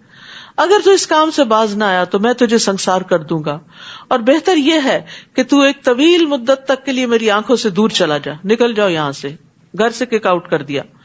ابراہیم نے جواب دیا، ابا جان آپ پر سلام ہو، میں اپنے رب سے آپ کے لیے بخشش کی دعا کروں گا، بلا شبہ میرا رب مجھ پر مہربان ہے۔ میں آپ لوگوں کو بھی چھوڑے جا رہا ہوں اور ان کو بھی جنہیں تم لوگ اللہ کے سوا پکارتے ہو، میں تو اپنے رب ہی کو پکاروں گا، مجھے امید ہے کہ میں اپنے رب کو پکار کر کبھی محروم نہ رہوں گا۔ وہی امید والی بات جو زکریا علیہ السلام کے اندر تھی، اللہ اکون بدعاء ربی شقیہ، رب سننے والا ہے، کوئی نا امیدی نہیں، مایوسی نہیں۔ پھر جب ابراہیم علیہ السلام ان لوگوں کو چھوڑ کر ہجرت کر گئے اور ان چیزوں کو بھی جنہیں وہ لوگ اللہ کے سوا پوچھتے تھے انہیں بھی چھوڑ دیا، تو ہم نے انہیں اسحاق عطا کیا اور اس کے بعد یعقوب بھی، ان سب کو ہم نے نبی بنایا۔ کس طرح اللہ سبحانہ وتعالیٰ نے کمپنسیٹ کیا، والدین اور رشتہ دار اور ماں باپ اور خاندان اور کنبہ اور قبیلہ اور دوست اور علاقہ، ان سب کا بہترین نعم البدل دیا کہ نیک اولاد دی۔ بعض اوقات انسان ماں باپ کے گھر دکھی ہوتا ہے، آگے اللہ تعالیٰ اس کو سسرال میں بڑے بھاگ لگا دیتا ہے۔ تو انسان کو کبھی مایوس نہیں ہونا چاہیے۔ کبھی شوہر کی طرف سے کوئی تکلیف پہنچتی ہے تو اولاد کی طرف سے آنکھوں کی ٹھنڈک نصیب ہو جاتی ہے۔ تو انسان کو اللہ تعالیٰ سے خیر ہی مانگتے رہنا چاہیے۔ ہم نے ان سب کو اپنی رحمت سے نوازا تھا اور ذکر خیر سے بلند کیا تھا۔ وَجَعَلْنَا لَهُمْ لِسَانَ صِدْقٍ عَلِيًّا، یعنی ان کو دنیا میں بھی اچھی ناموری عطا کی۔ نیز اس کتاب میں موسیٰ کا قصہ بھی بیان کیجیے، بلا شبہ وہ ایک برگزیدہ انسان اور رسول اور نبی تھے۔ ہم نے انہیں کوہ طور کی داہنی جانب سے پکارا اور راز کی گفتگو کرنے کے لیے اسے قرب عطا کیا، اپنے قریب کر لیا۔ وَإِذْ نَادَى رَبُّكَ مُوسَىٰ، جیسے ایک اور جگہ پر بھی آتا ہے وَنَادَيْنَاهُ۔ 5 آیتوں میں اللہ تعالیٰ نے ندا کے ساتھ اس کلام کو بیان کیا ہے، یعنی اللہ تعالیٰ نے جو کلام کیا آواز کے ساتھ تھا۔ نادینا، نادا، ناداہو، نادیناہو، یہ مختلف آیات میں آتا ہے۔ وقربناہ نجیا، اور ہم نے اس کو سرگوشیوں کے لیے قریب کر لیا۔ موسیٰ علیہ السلام کو اللہ تعالیٰ کا خاص قرب نصیب ہوا۔ مجاہد اس آیت کے بارے میں کہتے ہیں، 7ویں آسمان اور عرش کے درمیان 70,000 پردے ہیں، اور اللہ تعالیٰ موسیٰ علیہ السلام کو اپنے قریب کرتے رہے یہاں تک کہ دونوں کے درمیان صرف ایک پردہ رہ گیا۔ جب اس جگہ دیکھا اور لوح محفوظ پر چلنے والے کلموں کی آواز سنی تو موسیٰ علیہ السلام نے اپنی فرمائش کر دی، ربی ارینی انظر الیک، میرے رب مجھے دکھا کہ میں تجھے دیکھوں۔ وقال لن ترانی، تو مجھے دیکھ نہیں سکتے۔ یہ تو موسیٰ علیہ السلام کا قرب تھا، لیکن ایک عام انسان کو بھی اللہ کا قرب نصیب ہوتا ہے، وہ کہاں؟ نماز میں، سجدے میں۔ اس لیے سجدہ کرتے ہوئے پیار سے سجدہ کیا کریں کہ آپ رب کے قریب ترین ہیں، اور دل سے دعا مانگا کریں۔ ایک طریقہ جو میں کرتی ہوں وہ یہ کہ جیسے قرآنی اور مسنون دعاؤں کی کتاب میں شروع میں چھوٹی چھوٹی دعائیں لکھی ہوئی نا، اللہم فقہنی فی الدین، چند سیکنڈ لگتے ہیں اس کو پڑھنے میں۔ رب انی لما انزلت الی من خیر فقیر، یا اسی طرح رب اغفر لی وارحمنی، یا کوئی بھی۔ آج کل ماشاءاللہ عام دنوں سے زیادہ سجدے کر رہے ہیں آپ، تو امام کے پیچھے بھی سجدے میں 3 دفعہ سبحان ربی الاعلیٰ پڑھ کے فٹافٹ اپنی دعا کر دی، کیونکہ وہاں پر دعا قبول ہوتی، اور ریپیٹ بھی کر سکتے ہیں۔ 1-2 صفحے یاد تو ہوں گے آپ کو، تو وہ ذرا ایک نظر دیکھ کے تاکہ آپ کو سیکوینس یاد رہے تو آپ ان کو ریپیٹ کرتے رہیں۔ اس طرح انشاءاللہ دعائیں رمضان کی راتوں میں، قیام کے دوران، سجدوں میں آپ مانگ سکیں گے۔ چلے لمبی تو نہیں، اور امام لمبی دعا کا وقت بھی نہیں دیتے، وہ بھی جلدی میں ہوتے ہیں، تو اس میں یہ ہے کہ چھوٹی سی دعا تو مانگی جا سکتی ہے، اور اللہ تعالیٰ اگر وہ قبول کر لے تو پتہ نہیں کتنی خیر اور بلائی کے خزانے آپ کے لیے کھل جائے، اور اس رمضان کے بعد معلوم نہیں اور نیکیوں کی کیسی کیسی اپرچونٹیز آپ کو ملے۔ تو رب کو پکارنا چاہیے، اور رب کے قریب جا کے رب سے دعا کرنی چاہیے، یعنی سجدے میں۔ وَوَهَبْنَا لَهُ مِن رَحْمَتِنَا أَخَاهُ هَارُونَ نَبِيًّا، اور اپنی مہربانی سے ان کے بھائی ہارون کو نبی بنا کر اسے مدد کے طور پر دے دیا۔ دلچسپ بات یہ کہ موسیٰ علیہ السلام کی اولاد کا ذکر نہیں ملتا، لیکن ان کے بھائی کا ذکر ملتا ہے. تو یہ اللہ کا فیصلہ نا، کسی کو بھائی کی شکل میں سپورٹ ملتی ہے اور کسی کو اولاد کی شکل میں ملتی ہے. تو اس لیے انسان کو کمپیریزن نہیں کرنا چاہیے، ہائے فلاں کے تو بچے بڑے نیک ہیں. معلوم نہیں آپ کو اللہ تعالیٰ کس نیک انسان کے ساتھ ملا دے کہ وہ آپ کے دین میں آپ کو آگے لے جائے. تو اللہ کے فیصلوں پر راضی رہنا سیکھیں، خوش رہنا سیکھیں. وَاذْكُرْ فِي الْكِتَابِ اسماعیل، نیز اس کتاب میں اسماعیل کا قصہ بیان کیجیے. ابراہیم علیہ السلام کو اللہ تعالیٰ نے اسحاق اور یعقوب علیہ السلام دیے، لیکن اسماعیل علیہ السلام بھی دیے تھے جو حضرت ہاجر سے تھے. ایک بیٹے سے فوراً نبوت چل پڑی، لیکن دوسرے بیٹے سے فوراً نہیں چلی، مگر کئی سو سال کے بعد محمد صلی اللہ علیہ وسلم کی شکل میں عظیم ترین بیٹا عطا کیا. نبی صلی اللہ علیہ وسلم فرماتے تھے نا، میں اپنے باپ ابراہیم کی دعا ہوں، انہوں نے آپ کے لیے دعا کی تھی. تو بعض اوقات ایسا ہوتا ہے کہ ہماری زندگی میں ہماری نسلوں کو بھاگ لگ جاتے ہیں، اور بعض اوقات یہ بھی ہوتا ہے کہ انسان دعائیں مانگتا رہتا ہے، اللہ دعائیں رائے گاہ نہیں کرتا، اور صدیوں بعد کوئی ایسا بچہ اس نسل میں پیدا ہو جاتا ہے جو کسی کی دعا کا نتیجہ ہوتا ہے، وہ بھی صدقہ جاریہ بن جائے گا. تو اس لیے اولاد اور اولادوں کی اولاد کے لیے، جنریشنز کے لیے دعائیں کرتے رہا کریں. اور اگر اپنے بچے اتنے فرما بردار نہیں تو غم نہ کھایا کریں، کوئی پتہ نہیں آئندہ اللہ تعالیٰ آپ کی دعاؤں کو کیا قبولیت کا مقام عطا کرے. نیز اس کتاب میں اسماعیل کا قصہ بیان کیجیے، وہ وعدے کے سچے. دیکھیے کتنی دفعہ قرآن میں وعدے کا ذکر آیا نا. ہم سب کو اس بات کا لحاظ رکھنا چاہیے، کسی سے کچھ کہے تو پھر کر کے دکھائیں. اللہ سے وعدہ کرے، کوئی نظر مانے، منت مانے، یا بندوں کے ساتھ کوئی وعدہ کرے تو اس کو پھر حتی الامکان نبھائیں. تو اللہ تعالیٰ نے ان کے وعدے کی پابندی کی وجہ سے ان کی یہ صفت یہاں بیان کی. اور وہ رسول نبی تھے، اور یہ انبیاء کے اخلاق میں سے ہے. نبی صلی اللہ علیہ وسلم کی خوبی بھی کیا تھی؟ کان صادق الوعد. اور خوبی کیا تھی اسماعیل علیہ السلام کی؟ وہ اپنے گھر والوں کو نماز اور زکوٰۃ کا حکم دیتے تھے. عیسیٰ علیہ السلام نے کہا کہ میں نماز اور زکوٰۃ ادا کرتا ہوں اور والدہ کا فرما بردار ہوں. اور یہاں اسماعیل علیہ السلام نہ صرف یہ کہ خود پڑھتے ہیں بلکہ اپنے بچوں کو بھی اس راہ پہ لگاتے ہیں، اور اپنے رب کے نزدیک ایک پسندیدہ انسان تھے. تو یاد رکھیے رسول اللہ صلی اللہ علیہ وسلم نے فرمایا اپنے بچوں کو نماز پڑھنے کا حکم دو جب وہ 7 سال کے ہو جائیں، اور جب وہ 10 برس کے ہوں تو انہیں ترک نماز پر مارو اور ان کے بستر آپس میں جدا کر دو. یعنی 10 سال میں پھر نو ایکسکیوز. نیز اس کتاب میں ادریس کا بھی ذکر کیجیے، وہ ایک راست باز انسان اور نبی تھے. یہاں سچائی کا ذکر کیا گیا، اور یہ سچائی بات کی بھی ہوتی ہے اور وعدے کی بھی ہوتی ہے. وَرَفَعْنَاهُ مَكَانًا عَلِيًّا، اور ہم نے انہیں بلند مقام پر اٹھا لیا تھا. یہ وہ انبیاء ہیں جن پر اللہ نے انعام کیا تھا. وہ آدم کی اولاد سے اور ان لوگوں سے تھے جنہیں ہم نے نوح کے ساتھ کشتی میں سوار کیا تھا، اور ابراہیم اور اسرائیل کی اولاد سے نہیں، یعقوب علیہ السلام کی اولاد سے تھے، اور ان لوگوں سے تھے جنہیں ہم نے ہدایت عطا کی تھی اور برگزیدہ کیا تھا. جب انہیں اللہ تعالیٰ کی آیات سنائی جاتی تو وہ روتے ہوئے سجدے میں گر جاتے.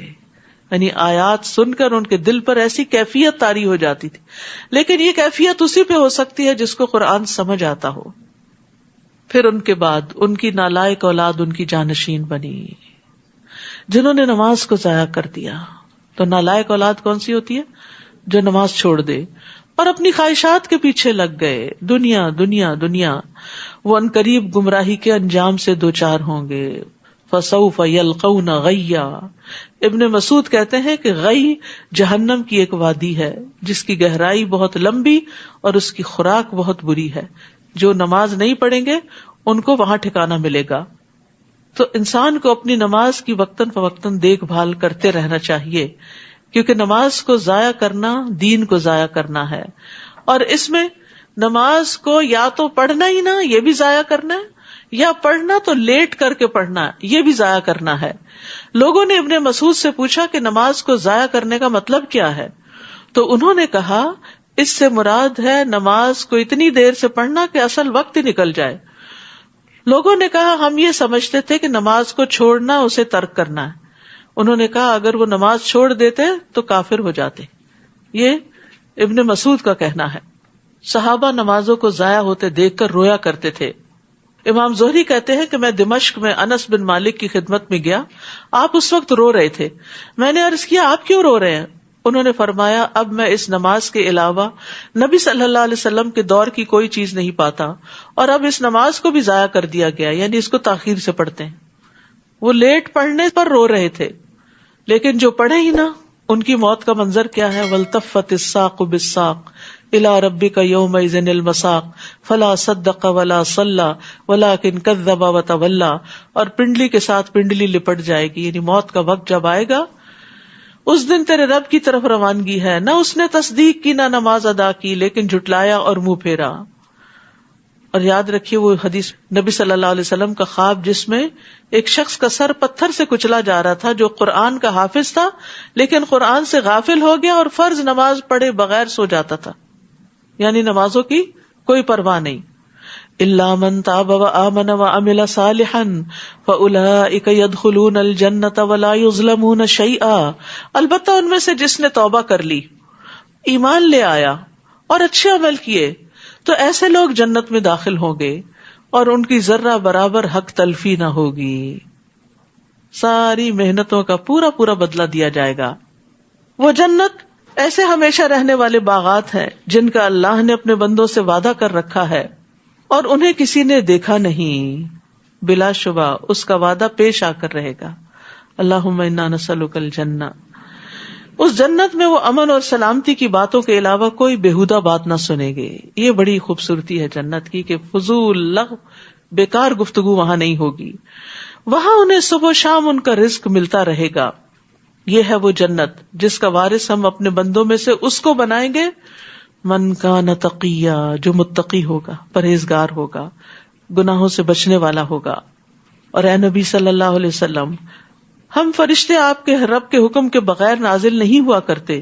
جو کچھ ہمارے سامنے ہے اور جو ہمارے پیچھے ہے اور جو ان کے درمیان ہے سب اسی کا ہے، اور آپ کا رب بھولنے والا نہیں.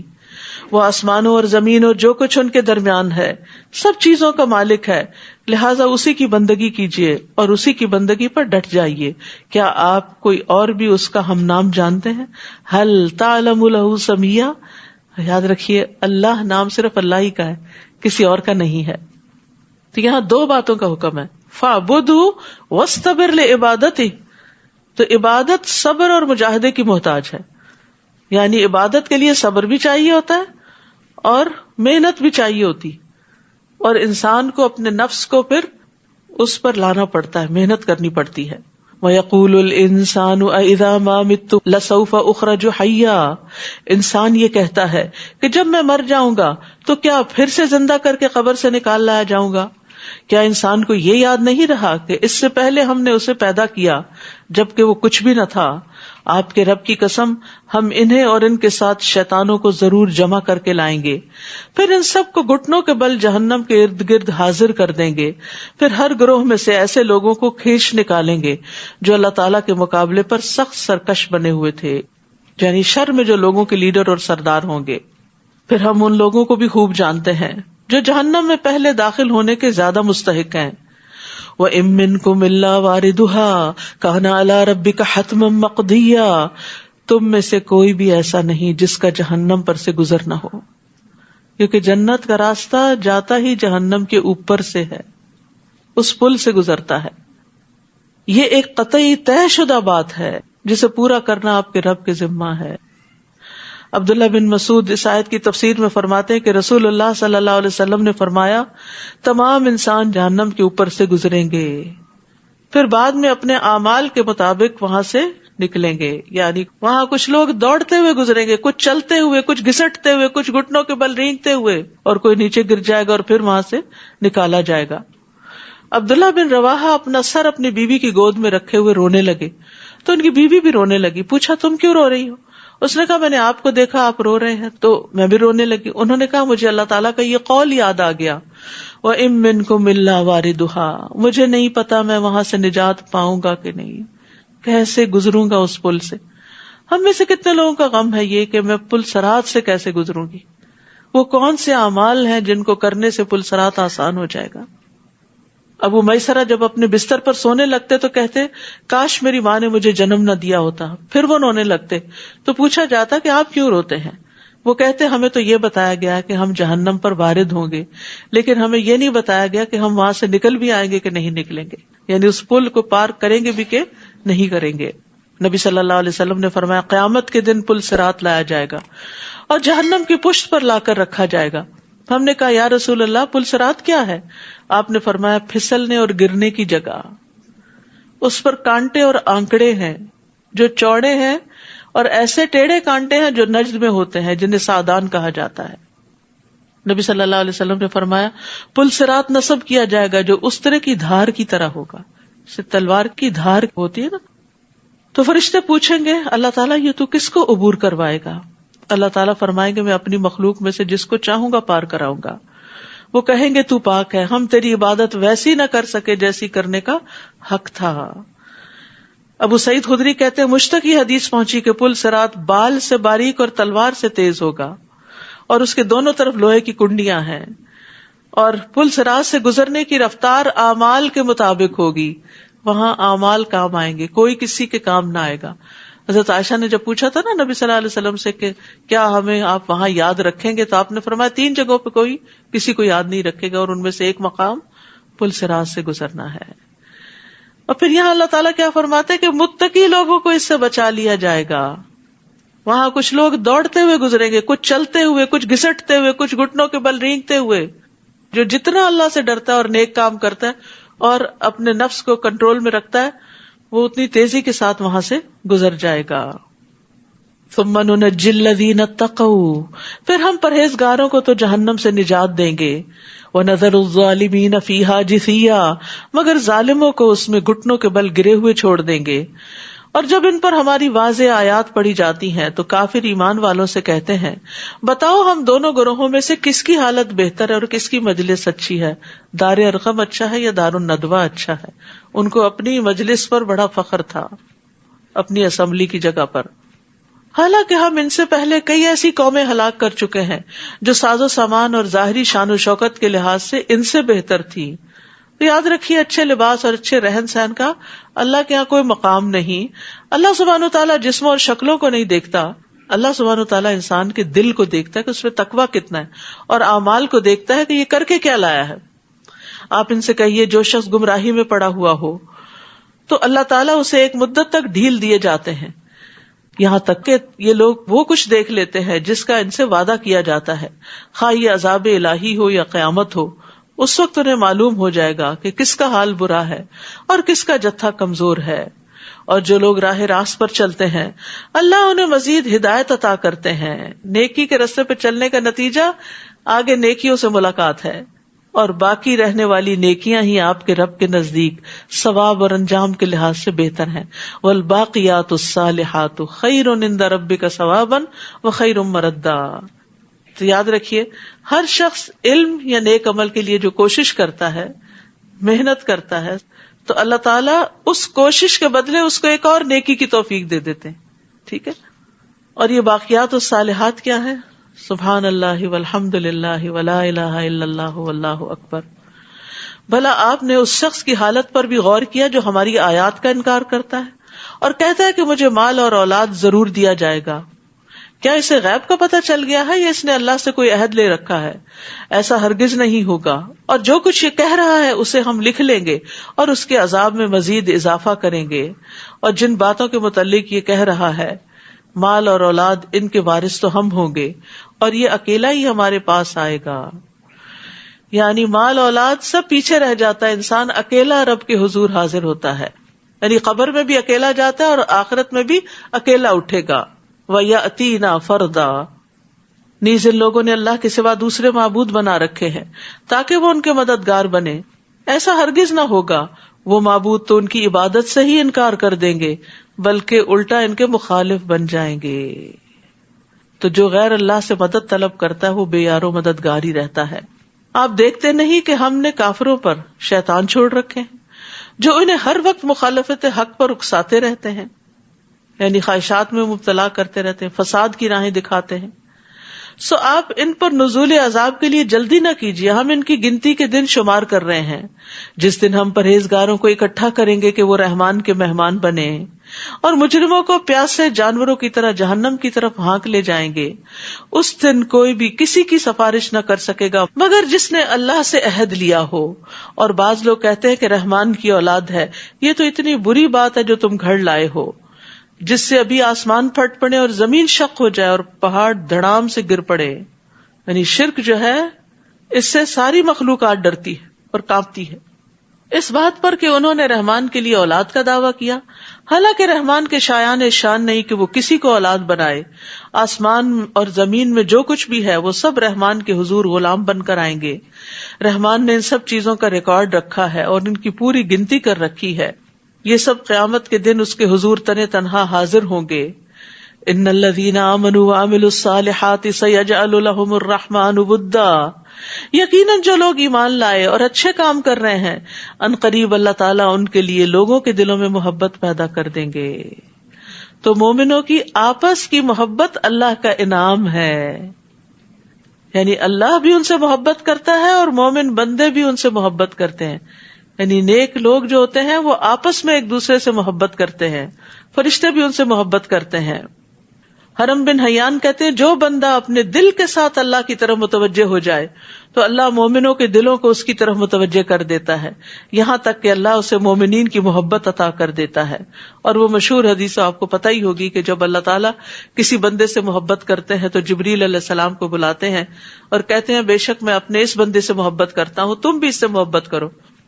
تو جبریل حاملین عرش میں اس کا چرچا کرتے ہیں، تو آسمان والے حاملین عرش کی ملی جلی آوازوں کا شور سنتے ہیں تو ساتھ میں آسمان والے اس سے محبت کرتے ہیں.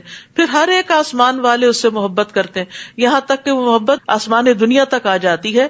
پھر اس کا ذکر زمین پر اتر آتا ہے، پھر زمین والے بھی اس سے محبت کرتے ہیں. تو یہ اللہ کی محبت کی نشانی ہوتی ہے کہ کسی بندے کو لوگوں کی محبت نصیب ہو اور پھر اللہ تعالیٰ اس سے راضی ہو جائے. پس اے نبی، ہم نے اس قرآن کو آپ کی زبان میں آسان بنا دیا تاکہ آپ اس سے پرہیزگاروں کو خوشخبری دیں اور جھگڑالو قوم کو، بحث کرنے والوں کو ڈرائیں. ہم ان سے پہلے کئی قومیں ہلاک کر چکے ہیں، کیا آپ ان میں سے کسی کا نشان پاتے ہیں یا ان میں سے کسی کی بھنک بھی آپ کو سنائی دیتی ہے؟ سب بجھ کے رہ گئے ہیں. سورۃ طٰہٰ ما انزلنا علیک القرآن لتشقى. ہم نے یہ قرآن آپ پر اس لیے نازل نہیں کیا کہ آپ مشقت میں پڑ جائیں. الا تذکرۃ لمن یخشی، یہ تو ہر اس شخص کے لیے نصیحت ہے جو اللہ سے ڈرتا ہے، جس سے اس کا دل نرم ہو جاتا ہے. نصیحت وہ ہوتی ہے جسے سن کر دل نرم ہو جائے اور انسان اللہ کے حکم پر عمل کرنے لگے، اور ڈرنے والے ہی نصیحت قبول کرتے ہیں. یہ اس رب کی طرف سے نازل ہوا ہے جس نے زمین اور بلند آسمانوں کو پیدا کیا. رحمان اپنے عرش پر قرار پکڑا ہے. جو کچھ آسمانوں میں ہے اور جو کچھ زمین میں ہے اور جو کچھ ان دونوں کے درمیان ہے اور جو کچھ زمین کی انتہائی گہرائی میں ہے، ان سب چیزوں کا وہی مالک ہے. اگر آپ بلند آواز سے بات کریں تو وہ تو چپکے سے کہی ہوئی بات بلکہ اس سے بھی خفی تر بات کو جانتا ہے. اللہ کے سوا کوئی الہ نہیں، اس کے سارے ہی نام اچھے ہیں. لہ الاسماء الحسنی. اور کیا آپ کو موسیٰ کی خبر بھی پہنچی ہے؟ جب اس نے آگ دیکھی تو اپنے گھر والوں سے کہا ٹھہرو. یہ واقعہ مصر سے واپسی پر پیش آیا تھا. کہا ٹھہرو، مجھے آگ نظر آئی ہے، شاید میں وہاں سے آپ کے لیے کوئی انگارہ لا سکوں یا مجھے وہاں سے راہ کا ہی پتہ چل جائے. جب وہ وہاں پہنچے تو اسے آواز آئی، اے موسیٰ، میں تمہارا رب ہوں. اس وقت تم طوا کے مقدس میدان میں ہو، لہٰذا جوتے اتار لو، اور میں نے تمہیں نبوت کے لیے چن لیا ہے، لہٰذا جو وحی کی جاتی ہے اسے غور سے سنو. بے شک میں ہی ہوں اللہ، میرے سوا کوئی الہ نہیں، لہٰذا میری ہی عبادت کرو اور میری یاد کے لیے نماز قائم کرو. یہ تھا پہلا پیغام جو موسیٰ علیہ السلام کو نبوت کے بعد دیا گیا، اللہ ہی کی عبادت. اور ہر پیغمبر نے پھر اپنی قوم کو یہی میسج دیا. اور نماز کی اہمیت بھی یہاں سے پتہ چلتی ہے کہ عبادت میں سب سے پہلی عبادت توحید کے بعد نماز کا قائم کرنا ہے. قیامت یقیناً آنے والی ہے، میں اسے ظاہر کرنے ہی والا ہوں تاکہ ہر شخص اپنی کوشش کا بدلہ پائے. یہ ہے مقصد قیامت آنے کا. لہٰذا جو شخص قیامت پر ایمان نہیں لاتا اور اپنی خواہش کے پیچھے لگا ہوا ہے وہ تمہیں قیامت کے ذکر سے روک نہ دے ورنہ تم بھی ہلاک ہو جاؤ گے. آپ دیکھیے کہ لوگوں کو قیامت کا تذکرہ پسند نہیں، موت کا ذکر پسند نہیں ہوتا. وہ کہتے ہیں یہ باتیں روز نہ کیا کرو. نہیں، یہ کرنے کی باتیں ہوتی ہیں، اپنی اولاد سے بھی، گھر والوں سے بھی، خود اپنے آپ کو بھی سنانے کی، کیونکہ یہ تو یقینی حقیقت ہے. اور اے موسیٰ یہ تمہارے داہنے ہاتھ میں کیا ہے؟ وہ لاٹھی تھی، عصا تھا موسیٰ کا، جس کے بارے میں اللہ تعالیٰ نے پوچھا، اور پوچھا اس لیے تاکہ وہ متوجہ ہو، اس کی امپورٹنس جانے. موسیٰ نے جواب دیا یہ میری لاٹھی ہے، میں اس پر ٹیک لگاتا ہوں اور اپنی بکریوں کے لیے پتے جھاڑتا ہوں. علاوہ ازیں میرے لیے اس میں اور بھی کئی فوائد ہیں. اللہ تعالیٰ نے فرمایا موسیٰ اسے زمین پر ڈال دو. وہ فائدے بتا رہے ہیں، اللہ تعالیٰ کا حکم آ گیا نیچے پھینک دو، اور اس میں حکمت تھی. پھر جب موسیٰ نے اسے زمین پر پھینکا تو یکدم وہ سانپ بن کر دوڑنے لگا. اللہ تعالیٰ نے فرمایا اسے پکڑو اور ڈرو نہیں، ہم جلد ہی اسے اس کی پہلی حالت پر لے آئیں گے. اور ذرا اپنا ہاتھ اپنی بغل میں دباؤ، یہ بغیر کسی تکلیف کے چمکتا ہوا نکلے گا. یہ دوسری نشانی ہے. یہ اس لیے کہ ہم تمہیں اپنی بڑی بڑی نشانیاں دکھلانے والے ہیں. ابھی تو آغاز ہے. اب تم فرعون کے پاس جاؤ کہ وہ سرکش ہو گیا ہے. موسیٰ علیہ السلام نے عرض کیا رب اشرح لی صدری، اے میرے رب میرا سینہ کھول دے. جب سینہ کھل جاتا ہے، شرح صدر ہو جاتا ہے، تو حق قبول کرنا بڑا آسان ہوتا ہے اور انسان کا دل بڑا ہو جاتا ہے. یعنی صرف یہ مطلب نہیں ہوتا کہ ٹیکسٹ مجھے سمجھ آ جائے، اس کا مطلب ہوتا ہے کہ میرے یقین میں اضافہ ہو، میرے ایمان میں اضافہ ہو، اور میری بزدلی ختم ہو، میرا اللہ پہ بھروسہ زیادہ ہو، اور جو بھی کوئی کام آپ کرنے جا رہے ہیں اس کو آپ بہترین طریقے سے کر سکیں. چاہے آپ کوئی رشتہ ہی لینے جا رہے ہوں تو رب اشرح لی صدری، اللہ میرا سینہ کھول دے، مجھے صحیح بات سجا دے. ویسر لی امری واحلل عقدۃ من لسانی، کمیونیکیشن آسان ہو. یفقہوا قولی، جو میں کہنا چاہ رہا ہوں دوسروں کو سمجھ آ جائے. بہت دفعہ مس کمیونیکیشن، لیک آف انڈرسٹینڈنگ فساد کا باعث بن جاتی. آپ کچھ کہہ رہے ہیں، دوسرا کچھ اور سمجھ رہے ہیں. آپ بات شروع ہی کر رہے ہیں، دوسرا بھڑک کے اٹھ رہے ہیں. تو ہو سکتا ہے کہ آپ کے کہنے کے انداز میں کوئی ایسی چیز ہو کہ جس سے دوسرا اوفینڈ ہو گیا ہو، تو دوسرا اس کو اپنے لیے اوفینس سمجھ رہا ہو. تو انسان کو ہر موقع پر یہ دعا بڑا فائدہ دیتی ہے. وَيَسِّرْ لِي أَمْرِي، اور میرے لیے میرا کام آسان بنا دے. وَاحْلُلْ عُقْدَةً مِّن لِّسَانِي، اور میری زبان سے لکنت کی گرہ کھول دے جو موسیٰ علیہ السلام کو لاحق تھی. يَفْقَهُوا قَوْلِي، تاکہ لوگ میری بات سمجھ سکیں. وَاجْعَل لِّي وَزِيرًا مِّنْ أَهْلِي، اور میرے لیے میرے خاندان میں سے ایک مددگار مقرر کر دے. ہارون اخی، ہارون کو جو میرا بھائی ہے. اشدد بہ ازری، اس سے میری کمر کو مضبوط کر. واشرکہ فی امری، اور اسے میرے کام میں شریک کر. یہ ہے شرح صدر، کہ دوسروں کو کام میں شریک کر لینا، دوسروں سے کام لے لینا، دوسروں کو اپنا مددگار بنا لینا. کئی نسبحک کثیرا، تاکہ ہم تیری تسبیح بیان کریں. ونذکرک کثیرا، اور خوب خوب تیرا ذکر کریں.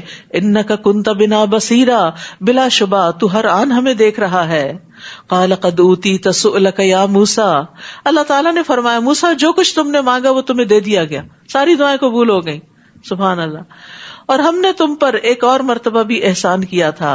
وہ وقت یاد کرو جبکہ ہم نے تمہاری ماں کی طرف اشارہ کیا، جو وحی کے ذریعے کیا جاتا، یعنی خفیہ اشارہ کیا جو کسی کو نہیں پتا چلا، صرف انہی تک بات پہنچی، کہ تم اس بچے موسیٰ کو صندوق میں رکھو، پھر اس صندوق کو دریا میں ڈال دو. دریا اس صندوق کو ساحل پہ پھینک دے گا جسے میرا اور موسیٰ کا دشمن اٹھا لے گا. میں نے تم پر اپنی طرف سے محبت ڈال دی کہ جو کوئی تمہیں دیکھے پیار کرنے لگے، اور یہ اس لیے کیا کہ میری نگرانی میں تمہاری پرورش ہو، تیرے دشمن بھی تجھ سے محبت کریں. جب تمہاری بہن لب ساحل تمہارے ساتھ ساتھ چل رہی تھی، موسیٰ پانی میں تھے اور بہن کنارے پر، اور جب فرعون نے صندوق اٹھا لیا تو انہیں کہنے لگی کیا میں تمہیں ایسے شخص کا پتہ دوں جو اس بچے کی ٹھیک طرح پرورش کر سکے. پھر ہم نے تمہاری ماں کے پاس تمہیں لوٹا دیا تاکہ وہ اپنی آنکھیں ٹھنڈی کرے اور غم زدہ نہ رہے، اس کا غم دور کر دیا. نیز تم نے ایک آدمی کو مار ڈالا تھا تو ہم نے تمہیں اس غم سے نجات دی، یعنی گلٹ سے نکال دیا. پھر تمہیں مختلف آزمائشوں سے گزارا. فَفَتَنَّاكَ فُتُونًا، یعنی اس کے بعد پھر موسیٰ علیہ السلام 8-10 سال مدین میں رہے، بکریاں چراتے رہے. تو یہ سارے موسیٰ علیہ السلام کی زندگی کے حالات اللہ تعالیٰ بیان کر رہے ہیں کہ کہاں کہاں سے وہ گزرے. ہمارے لیے ایک سبق ہے نا اس میں، کہ کچھ پانے کے لیے انسان کو زندگی کے کن پگڈنڈیوں پہ چلنا پڑتا ہے. راستے میں کیسے کیسے لوگ ملتے ہیں، کیسے کیسے حادثے ہوتے ہیں، اور اللہ تعالیٰ کس طرح بچاتا چلا جاتا ہے انسان کو. پھر تم کئی سال مدین والوں کے ہاں رہے، پھر اب تم اے موسیٰ تقدیر کے مطابق ٹھیک وقت پر یہاں آ گئے. یہ وقت مقرر تھا تمہاری نبوت کے لیے، اللہ سے ملاقات کے لیے، اللہ سبحانہ تعالیٰ سے کلام کے لیے. وَاصْطَنَعْتُكَ لِنَفْسِي، اور میں نے تمہیں اپنے کام کا بنا لیا. اللہ ہمیں بھی اپنے کام کا بنا لے. لیکن آپ دیکھیے کہ جب اللہ کام کا بناتے ہیں نا تو بعض اوقات ٹھکائی بھی ہوتی ہے، یعنی مشکلیں بھی پیش آتی ہیں، لیکن ان پہ صبر کرنا چاہیے اور اللہ کی رضا پہ راضی رہنا چاہیے. لیکن یہ کہ خوش قسمت ہے وہ انسان جس کو اللہ چن لے. اب تم اور تمہارا بھائی دونوں میرے معجزات لے کر جاؤ اور میرے ذکر میں کوتاہی نہ کرنا. کام کرو لیکن ساتھ ذکر نہیں چھوڑنا، کیونکہ فرعون کے پاس بھیجا جا رہا تھا. ہاں فرعون کے ہاں جاؤ، وہ بڑا سرکش ہو گیا ہے. دیکھو اسے نرمی سے بات کہنا، شاید وہ نصیحت قبول کر لے یا ڈر جائے. فرعون کے ساتھ بھی نرمی سے بات کرنا، تو پھر عام انسان سے کیسے بات کرنی چاہیے ہم سب کو؟ پولائٹلی، آرام سے. مشکل سے مشکل بات بھی تو آرام سے کریں، کیونکہ نرم گفتگو جو ہے وہ صدقہ ہے. نبی صلی اللہ علیہ وسلم نے فرمایا جس کو نرمی سے حصہ دیا گیا تو یقیناً اس کو دنیا اور آخرت کی خیر و بھلائی سے نواز دیا گیا. اور نرم گفتگو کے بدلے جنت میں خوبصورت بالا خانے ملیں گے. قالا ربنا انا نخاف ان یفرط علینا او ان یطغى، دونوں نے عرض کیا اے رب ہم اس بات سے ڈرتے ہیں کہ وہ ہم پہ زیادتی کرے یا مزید سرکشی اختیار کرے. اللہ تعالیٰ نے فرمایا ڈرو مت، میں تمہارے ساتھ ہوں، سب کچھ سن رہا ہوں اور دیکھ رہا ہوں. لہٰذا اس کے پاس جاؤ اور اسے کہنا ہم تیرے رب کے رسول ہیں، لہٰذا بنی اسرائیل کو ہمارے ساتھ جانے کے لیے چھوڑ دو اور انہیں تکلیف نہ دو. ہم تیرے پاس تیرے رب کی نشانی لے کر آئے ہیں. والسلام علی من اتبع الہدی، اور جو شخص ہدایت کی پیروی کرے اس کے لیے سلامتی ہے. ہماری طرف وحی کی گئی کہ جو شخص اسے جھٹلائے گا اور منہ موڑے گا اس کے لیے یقیناً عذاب ہے. فرعون نے جواب دیا موسیٰ تمہارا رب کون ہے؟ موسیٰ نے کہا ہمارا رب وہ ہے جس نے ہر چیز کو اس کی صورت خاص عطا کی، پھر اس کی رہنمائی کی. فرعون نے کہا تو پھر جو نسلیں گزر چکی ہیں وہ کس حال میں ہیں؟ موسیٰ نے جواب دیا ان کا علم میرے رب کے پاس ایک کتاب میں ہے. میرا رب نہ چوکتا ہے اور نہ بھولتا ہے. وہی جس نے تمہارے لیے زمین کا فرش بچھایا اور اس میں تمہارے چلنے کو راستے بنائے اور اوپر سے پانی برسایا، پھر اس بارش سے مختلف قسم کی پیداوار نکالی. کھاؤ اور اپنے جانوروں کو بھی چراؤ. اس طریقے کار میں اہل عقل کے لیے بہت سی نشانیاں ہیں. اسی زمین سے ہم نے تمہیں پیدا کیا اور اسی میں تمہیں واپس لے جائیں گے اور اسی سے تمہیں دوبارہ نکالیں گے. غرض ہم نے فرعون کو اپنی نشانیاں دکھائیں مگر وہ انہیں جھٹلاتا رہا اور کوئی بات تسلیم نہ کی. موسیٰ سے کہنے لگا کیا تو ہمارے پاس اس لیے آیا کہ ہمیں اپنے جادو کے زور سے ہمارے ملک سے نکال دے؟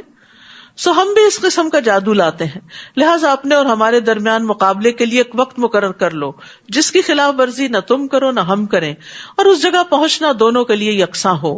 موسیٰ علیہ السلام نے جواب دیا اچھا یہ وعدہ جشن کا دن ہے اور لوگ چاشت کے وقت جمع ہوں گے، یعنی ان کا بڑا دن تھا. چنانچہ فرعون لوٹ گیا اور اپنے سارے ہتھ کنڈے جمع کیے اور مقابلے پہ آ گیا.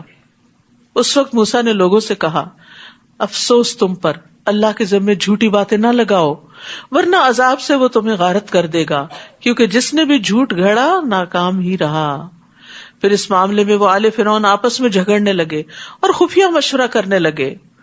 آخر کچھ لوگوں نے کہا یہ دونوں جادوگر ہیں اور چاہتے یہ ہے کہ جادو کے زور سے تمہیں تمہارے ملک سے نکال دیں اور تمہارا مثالی طریقے زندگی ختم کر دیں. لہٰذا اپنی سب تدبیریں اکٹھی کرو اور متحد ہو کر مقابلے میں آؤ اور سمجھ لو کہ جو آج غالب رہا وہ جیت گیا. پھر موسیٰ سے کہنے لگے موسیٰ تم ڈالتے ہو یا پہلے ہم ڈالیں؟ موسیٰ نے کہا تم ہی ڈالو. پھر ان کے جادو کے اثر سے ایسا معلوم ہوتا تھا کہ ان کی رسیاں اور لاٹیاں یکدم دوڑنے لگی ہیں. یہ دیکھ کر موسیٰ اپنے دل میں ڈر گئے. ہم نے وحی کی اسے کہا مت ڈرو، غالب تم ہی رہو گے، اور جو کچھ تمہارے دائیں ہاتھ میں ہے اسے پھینک دو. جو کچھ ان جادوگروں نے بنا رکھا ہے وہ سب کچھ ہڑپ کر جائے گا، یعنی عصا پھینک دو. انہوں نے تو صرف جادو کی فریب کاری ہی بنائی ہے اور جادوگر جہاں سے بھی آئے کامیاب نہیں ہو سکتے. وَلَا يُفْلِحُ السَّاحِرُ حَيْثُ أَتَى، یہ بھی جادو کے توڑ کے لیے بہترین آیت ہے. اور جادوگر جہاں سے بھی آئے مقابلے میں کامیاب نہیں ہو سکتا. تو اگر انسان کو کوئی ایسی تکلیف ہو تو انسان اللہ کی طرف رجوع کرے، اپنا معاملہ اللہ کے سپرد کر دے، اللہ پر توکل کرے، شرعی وظائف اور اوراد اذکار پڑھے، اور جادوگروں کے شر سے اللہ کی پناہ ہمیں اپنے آپ کو دے۔ فَأُلْقِيَ السَّحَرَةُ سُجَّدًا، چنانچہ یہ منظر دیکھ کر جادوگر بے ساختہ سجدے میں گر پڑے، کہنے لگے ہم ہارون اور موسیٰ کے رب پر ایمان لے آئے۔ فرعون بول اٹھا تم میری اجازت کے بغیر ہی اس پر ایمان لے آئے؟ یقیناً موسیٰ تمہارا بڑا ہے جس نے تمہیں جادو سکھایا ہے۔ اب میں تمہارے ہاتھ اور پاؤں مخالف سمتوں سے کٹواؤں گا اور کھجور کے تنوں میں تمہیں سولی چڑھاؤں گا، اور تمہیں خوب معلوم ہو جائے گا کہ ہم دونوں میں سے کس کی سزا شدید تر اور دیر پا ہے، یعنی موسیٰ کی یا فرعون کی۔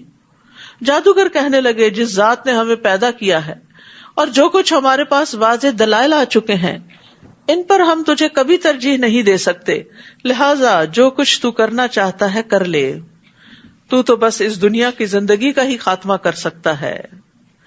تو اہل ایمان جو ہیں وہ دوسروں کی دھمکیوں کی پرواہ نہیں کیا کرتے۔ ایمان والے اپنے رب پر بھروسہ کرتے ہیں جب وہ کوئی نیک کام کرنے کو نکلیں، اور نفع نقصان کا مالک اللہ کو سمجھتے ہیں، کیونکہ بعض اوقات لوگ آپ کو ڈرانے لگتے ہیں کہ اگر یہ کام کیا تو تمہارا نقصان ہو جائے گا۔ یعنی مثلاً اگر آپ نے کسی قبر والے کی منت مانی ہوئی ہے کہ اس کی قبر پہ چڑھاوا چڑھائیں گے اور پھر نہیں چڑھایا تو لوگ کہتے ہیں دیکھنا تمہارے ساتھ کیا ہوتا ہے۔ ایسی دھمکیوں سے کبھی ڈرنا نہیں چاہیے اور نہ ایسی باتوں سے کبھی خوف کھانا چاہیے۔ انا آمنا بربنا لیغفر لنا خطایانا وما اکرہتنا علیہ من السحر واللہ خیر وابقی، بلا شبہ ہم اپنے رب پر ایمان لا چکے ہیں تاکہ وہ ہماری خطائیں معاف کر دے، اور وہ جادو بھی جس پر تو نے ہمیں مجبور کر دیا تھا، اور اللہ ہی بہتر اور سدا باقی رہنے والا ہے۔ یعنی اب ان کو فوراً احساس ہو جاتا ہے کہ جادو کرنا ایک گناہ کا کام تھا، تو اس پر بھی توبہ کرنے لگتے ہیں۔ انہ من یأت ربہ مجرما فإن لہ جہنم لا یموت فیہا ولا یحیا، بات یہ ہے کہ جو شخص مجرم بن کر اپنے رب کے پاس آئے گا اس کے لیے جہنم ہے، یعنی توبہ نہیں کی، کفر پہ رہا یا گناہوں کے اندر لت پت رہا اور ایسے ہی دنیا سے چلا گیا تو اس کا ٹھکانہ جہنم ہے۔ لا یموت فیہا ولا یحیا، جس میں نہ وہ مرے گا نہ وہ جیے گا، وہاں زندگی زندگی نہیں اور موت موت نہیں۔ اور جو مومن بن کر آئے اور اس نے نیک اعمال بھی کیے ہوں تو ایسے ہی لوگوں کے لیے بلند درجات ہیں، ایمان اور عمل صالح۔ اور سدا بہار باغات جن میں نہریں بہ رہی ہوں گی، وہ اس میں ہمیشہ رہیں گے، یہ اس شخص کے لیے جزا ہے جو گناہوں سے پاک رہا۔ ذالک جزاء من تزکا، جو تزکیہ کے طریقے پر عمل پیرا رہا، جو اپنے گناہوں کو ساتھ ساتھ صاف کرتا رہا۔ کہتے ہیں کہ سارے بنی آدم خطا کار ہیں، اور بہترین خطا کار کون ہے؟ جو توبہ کرنے والے ہیں۔ اور التائب من الذنب کمن لا ذنب لہ، گناہ سے توبہ کرنے والا ایسا ہے جیسا اس نے کبھی گناہ کیا ہی نہ ہو۔ اور ہم نے موسیٰ کی طرف وحی کی کہ میرے بندوں کو راتوں رات لے کر نکل جاؤ، پھر ان کے لیے سمندر میں خشک راستہ بناؤ، تمہیں نہ تو تعاقب کا خوف ہو اور نہ ڈوب جانے کا ڈر ہو۔ پھر فرعون نے اپنے لاؤ لشکر سمیت ان کا پیچھا کیا تو سمندر نے انہیں یوں ڈھانپ لیا جیسے ڈھانپنے کا حق تھا، پوری طرح پانی کے نیچے آ گئے سارے۔ اور فرعون نے اپنی قوم کو گمراہی کیا، سیدھی راہ نہ دکھائی، کیونکہ انجام اچھا نہیں ہوا۔ بظاہر دیکھنے میں تو اس نے بہت تعمیرات کی تھی اور ملک کو بہت ترقی دی تھی، دنیاوی اعتبار سے وہ ایک بڑا کامیاب بادشاہ تھا، لیکن انجام کے اعتبار سے نہیں۔ تو ہر وہ کام جس کا انجام اچھا نہ ہو وہ اچھا نہیں ہوتا، چاہے بظاہر وہ کتنا ہی چمکدار کیوں نہ نظر آ رہا ہو، بظاہر دیکھنے میں کتنا ہی خوبصورت کیوں نہ لگے۔ اے بنی اسرائیل، ہم نے تمہیں تمہارے دشمن سے نجات دی اور طور کی دائیں جانب تمہیں کتاب دینے کا وعدہ دیا، اور تم پر من اور سلوہ اتارا، اور کہا کہ ہم نے جو پاکیزہ چیزوں کا تمہیں رزق دیا ہے اسے کھاؤ اور کھا کر سرکشی نہ کرو، ورنہ تم پر میرا غضب نازل ہوگا، اور جس پر میرا غضب اترا وہ گر کر ہی رہا۔ وَإِنِّي لَغَفَّارٌ لِمَن تَابَ وَآمَنَ وَعَمِلَ صَالِحًا ثُمَّ اهْتَدَىٰ، اور جو شخص توبہ کرے، ایمان لائے، اچھے عمل کرے اور سیدھے رستے پر گامزن رہے تو اس سے یقیناً میں بہت درگزر کرنے والا ہوں۔ اور اے موسیٰ، کون سی چیز تمہیں اپنی قوم سے پہلے یہاں لے آئی؟ یعنی تم نے عجلت کیوں کی؟ موسیٰ نے عرض کیا وہ لوگ بھی میرے پیچھے آ رہے ہیں اور میں نے تیرے حضور آنے میں اس لیے جلدی کی تاکہ تو مجھ سے خوش ہو جائے. تو تاجیل جو ہوتی ہے، عجلت جو ہوتی ہے، ویسے پسندیدہ نہیں، لیکن نیک کاموں کی طرف جلدی کرنا، اللہ کی رضامندی کی طرف آگے بڑھ جانا دوسروں سے، یہ قابل تعریف چیز ہے. اللہ تعالیٰ نے فرمایا ہم نے تیرے بعد تیری قوم کو آزمائش میں ڈال دیا اور انہیں سامری نے گمراہ کر دیا. چنانچہ موسیٰ رنج کے مارے غصے سے بھرے ہوئے اپنی قوم کی طرف واپس آئے اور ان سے کہا اے میری قوم، کیا تم سے تمہارے رب نے اچھا وعدہ نہیں کیا تھا؟ کیا یہ زمانہ تم پر لمبا ہو گیا تھا؟ یا تم یہ چاہتے تھے کہ تم پر تمہارے رب کا غضب نازل ہو؟ لہٰذا تم نے میرے وعدے کی خلاف ورزی کی. وہ کہنے لگے ہم نے کچھ اپنے اختیار سے آپ کے وعدے کی خلاف ورزی نہیں کی، بلکہ قبطی قوم کے زیورات ہم پر لاد دیے گئے تھے جنہیں ہم نے آگ میں ڈال دیا تھا. پھر اس طرح سامری نے بھی زیور آگ میں ڈال دیا. پھر وہ اس ڈھلے ہوئے سونے سے ایک بچڑے کا جسم بنا لایا جس سے بیل کی آواز نکلتی تھی. وہ لوگ کہنے لگے تمہارا اور موسیٰ کا الہ تو یہی ہے. موسیٰ تو بھول گئے، یعنی جو طور پہ چلے گئے. کیا وہ یہ نہیں دیکھتے کہ نہ تو وہ ان کی بات کا جواب دیتا ہے اور نہ ہی ان کے نفع نقصان کا کچھ اختیار رکھتا ہے؟ اور اس سے پیشتر ہارون انہیں یہ کہہ چکے تھے کہ اس بچڑے کے جسم سے تمہاری آزمائش کی جا رہی ہے، بلا شبہ تمہارا رب رحمان ہی ہے. وَإِنَّ رَبَّكُمُ الرَّحْمَنُ فَاتَّبِعُونِي، لہٰذا میری پیروی کرو. وَأَطِیعُوا أَمْرِی، اور میرے حکم کی اطاعت کرو. وہ کہنے لگے جب تک موسیٰ ہمارے پاس واپس نہیں آ جاتا ہم تو اسی کی پرورش کرتے رہیں گے، یعنی اسی بچڑے کی. جب موسیٰ علیہ السلام واپس آئے تو ہارون سے کہا ہارون، جب تم انہیں گمراہ ہوتے دیکھ رہے تھے تو انہیں منع کرنے سے کس بات نے تمہیں روکے رکھا کہ تم لوگ میری پیروی نہ کرو؟ کیا تم نے میرے حکم کی خلاف ورزی کی؟ ہارون نے جواب دیا اے میرے ماں جائے بھائی، یعنی پیار سے، میری داڑھی اور میرے سر کے بال نہ پکڑو. مجھے اس بات کا اندیشہ تھا کہ تم آ کر یہ نہ کہو کہ تم نے بنی اسرائیل میں پھوٹ ڈال دی اور میری بات کا لحاظ نہ رکھا.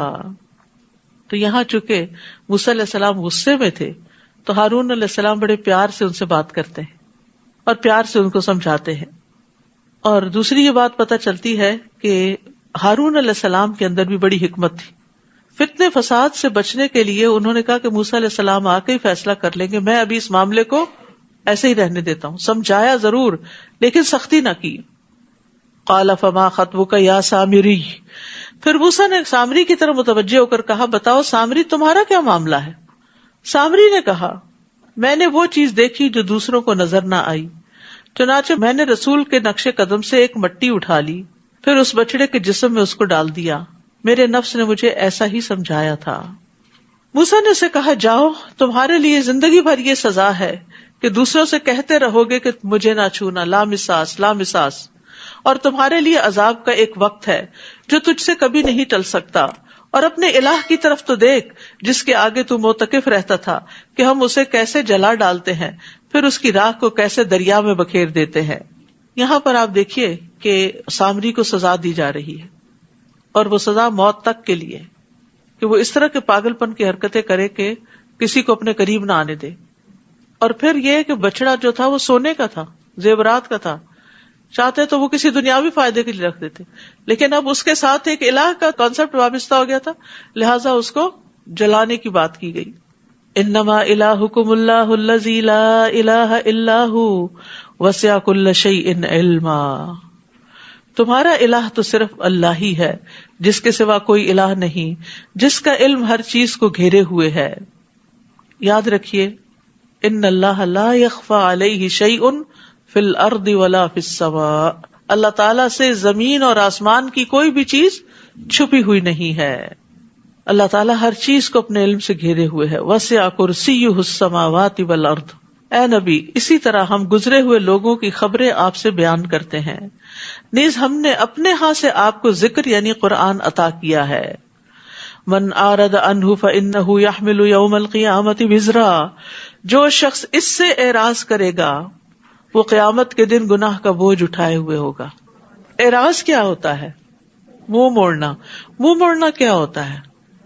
اس چیز کو دیکھنا ہی نہیں، اس کو اٹھانا ہی نہیں، اس کو کھولنا ہی نہیں، اس کو پڑھنا ہی نہیں، اس کو سمجھنا ہی نہیں، اس پر عمل ہی نہیں کرنا. اسے آگے پڑھانا ہی نہیں، گویا وہ چیز زندگی میں ایگزسٹ ہی نہ کرتی ہو. تو قرآن سے اعراض جو ہے یہ بہت بڑا گناہ ہے. جو قرآن سے اعراض کرے گا وہ قیامت کے دن گناہ کا بوجھ اٹھائے ہوئے ہوگا. وہ ہمیشہ اسی حال میں رہیں گے، اور قیامت کے دن ایسا بوجھ اٹھانا کتنا برا ہوگا. جس دن سور پھونکا جائے گا ہم اس دن مجرموں کو اکٹھا کریں گے تو دہشت کے مارے وہ نیلگوں ہو رہے ہوں گے. وَنَحْشُرُ الْمُجْرِمِينَ يَوْمَئِذٍ زُرْقًا. دنیا میں ہاتھ کب نیلے ہونے لگتے ہیں؟ بعض اوقات آپ دیکھیں نا بچوں کے چہرے بالکل نیلے ہو جاتے رو کے، غم اور تکلیف کی شدت سے. مجرموں کو جب اٹھایا جائے گا تو غم اور غصے کی وجہ سے ان کے چہرے جو ہیں وہ نیلے ہو رہے ہوں گے. یتخافتون بینہم ان لبثتم الا عشرا. وہ آپس میں چپکے چپکے کہیں گے کہ ہم دنیا میں یہی کوئی 10 دن ٹھہرے ہوں گے، دنیا میں بس اتنا ہی ٹھہر کے آئے. نحن اعلم بما یقولون اذ یقول امثلهم طریقۃ ان لبثتم الا یوما. ہم خوب جانتے ہیں جو کچھ وہ کہیں گے، جبکہ ان میں سے بہتر رائے والا یہ کہے گا کہ تم بس دنیا میں ایک ہی دن ٹھہرے تھے. یاد رکھیے کہ قیامت کے دن انسان کو دنیا کی زندگی بہت چھوٹی معلوم ہوگی. یہ اتنی لمبی لمبی زندگیاں، 60 سال 70 سال 100 سال، وہاں جا کے انسان کہے گا دن یا دن کا کچھ حصہ، کوئی کہے گا 10 دن، کوئی کہے گا 1 دن. ایک ہی دن، اللہ اکبر. ایک دن کے لیے کتنی محنت کر رہے ہیں ہم، اور آخرت جو ہمیشہ کے لیے ہے اس کے لیے کیا بھیج رہے ہیں آگے. وَيَسْأَلُونَكَ عَنِ الْجِبَالِ فَقُلْ يَنسِفُهَا رَبِّي نَسْفًا. لوگ آپ سے پہاڑوں کے بارے میں پوچھتے ہیں کہ قیامت کو ان کا کیا بنے گا. آپ ان سے کہیے میرا رب انہیں دھول بنا کے اڑا دے گا. کوئی ہمالیہ اور ماؤنٹ ایوریسٹ اور یہ سارے غبار بن کے اڑ جائیں گے، اور زمین کو ایسا صاف میدان بنا دے گا کہ آپ اس میں کوئی نشیب و فراز نہ دیکھیں گے، بالکل پلین میدان. اس دن لوگ پکارنے والے کے پیچھے بولیں گے، کوئی اس سے انحراف نہ کر سکے گا، اور رحمان کے آگے سب آوازیں دب جائیں گی اور ہلکی سی آواز کے سوا کچھ سن نہ سکے گا. اس دن سفارش کچھ فائدہ نہ دے گی مگر جسے رحمان اجازت دے اور اس کی بات سننا پسند کرے. ہر کوئی اٹھ کے سفارش نہیں کرنے لگے گا، اور اگر کوئی دنیا میں کہے کر لو جو کرنا ہے، قیامت کے دن میں تمہاری سفارش کر دوں گا، تو اس بات کو سراسر جھوٹ سمجھیے. کوئی کسی کی سفارش نہیں کر سکتا اللہ کے اذن کے بغیر، اور وہ مخصوص لوگوں کو دیا جائے گا اذن. وہ لوگوں کا اگلا پچھلا حال سب کچھ جانتا ہے، لیکن دوسرے لوگ اسے نہیں جان سکتے. یعنی اللہ جانتا ہے جو ہمارے آگے ہے جو پیچھے ہے، لیکن ہمیں نہیں پتا اس کے بارے میں. وَأَنَتِ الْوُجُوهُ لِلْحَيِّ الْقَيُّومِ وَقَدْ خَابَ مَنْ حَمَلَ ظُلْمًا. سب چہرے اس دن زندہ پائندہ ہستی کے سامنے جھک جائیں گے، اور جس نے ظلم کا بوجھ اٹھایا وہ نامراد ہوا. اور جو شخص نیک اعمال کرے اور وہ مومن ہو تو اسے بے انصافی یا حق تلفی کا ڈر نہ ہوگا، اس میں ظلم نہیں کیا جائے گا. اسی طرح ہم نے قرآن کو عربی زبان میں نازل کیا اور طرح طرح سے وعید بیان کیے تاکہ لوگ پرہیزگاری اختیار کریں یا ان میں غور و فکر کی عادت پیدا ہو. تو قرآن کے عربی میں آنے کا مقصد کیا ہے؟ اس لیے کہ لوگ غور و فکر کر سکیں اور ان کے اندر پرہیزگاری پیدا ہو، کیونکہ عربی کے الفاظ دل پہ عجب طرح اثر کرتے ہیں. فتعال اللہ الملک الحق. بس اللہ ہی بادشاہ حقیقی بلند شان والا ہے، اور قرآن کی وحی پوری ہونے سے پہلے اسے پڑھنے میں جلدی نہ کیجیے اور دعا کیجیے وقل رب زدنی علما، کہ اے میرے رب مجھے مزید علم عطا کر. ابن مسعود جب بھی یہ دعا پڑھتے تو دعا کرتے اللہم زدنی علما و ایمانا و یقینا، اے اللہ میرے علم، ایمان اور یقین میں اضافہ فرما. علم میں بھی اضافہ مانگنا چاہیے، ایمان میں بھی، یقین میں بھی اور فہم میں بھی. امام ابن تیمیہ کہتے ہیں کہ بعض اوقات میں نے ایک ایک آیت پر 100 تفاسیر کا مطالعہ کیا، پھر میں اللہ سے فہم کی دعا کرتا اور کہتا یا معلم آدم و ابراہیم علمنی، اے آدم اور ابراہیم کو تعلیم دینے والے مجھے بھی تعلیم دے. انہوں نے کبھی بھی اپنے علم پر غرور نہیں کیا تھا. نبی صلی اللہ علیہ وسلم یہ دعا مانگا کرتے تھے اللہم انفعنی بما علمتنی وعلمنی ما ینفعنی وارزقنی علما تنفعنی بہ. اے اللہ تو مجھے جو علم نصیب فرمائے اس سے مجھے فائدہ پہنچا، اور مجھے وہ علم دے جو مجھے فائدہ دے، اور مجھے ایسا علم دے جس کے ذریعے میں فائدہ اٹھا سکوں. کتنی خوبصورت دعا ہے. اور اس سے پہلے ہم نے آدم سے ایک عہد لیا تھا مگر وہ بھول گیا اور ہم نے اس کا ایسا عزم نہ پایا. اور جب ہم نے فرشتوں سے کہا تھا کہ آدم کو سجدہ کرو تو ابلیس کے سوا سب نے اسے سجدہ کیا مگر اس نے حکم نہ مانا. لہذا ہم نے آدم سے کہا کہ یہ تمہارا اور تمہاری بیوی کا دشمن ہے، یہ خیال رکھنا کہ وہ کہیں تمہیں جنت سے نہ نکلوا دے پھر تم مصیبت میں نہ پڑ جاؤ.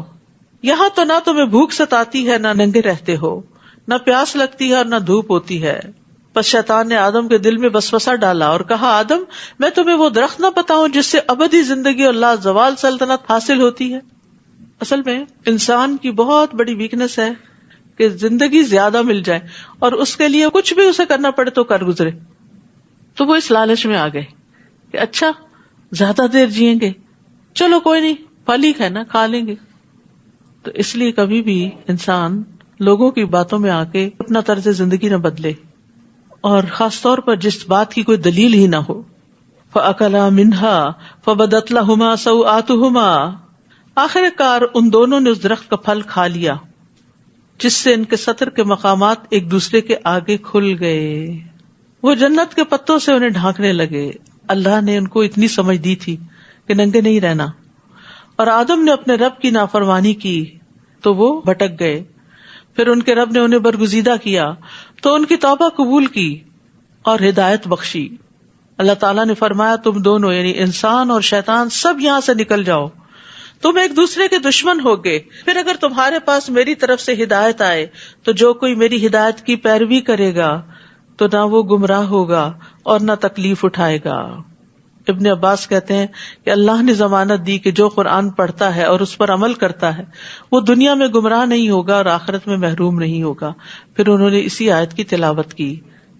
وَمَنْ أَعْرَضَ عَنْ ذِكْرِي فَإِنَّ لَهُ مَعِيشَةً ضَنْكًا وَنَحْشُرُهُ يَوْمَ الْقِيَامَةِ أَعْمَى قال رب لم حشرتني أعمى وقد كنت بصيرا قال كذلك أتتك آياتنا فنسيتها وكذلك اليوم تنسى.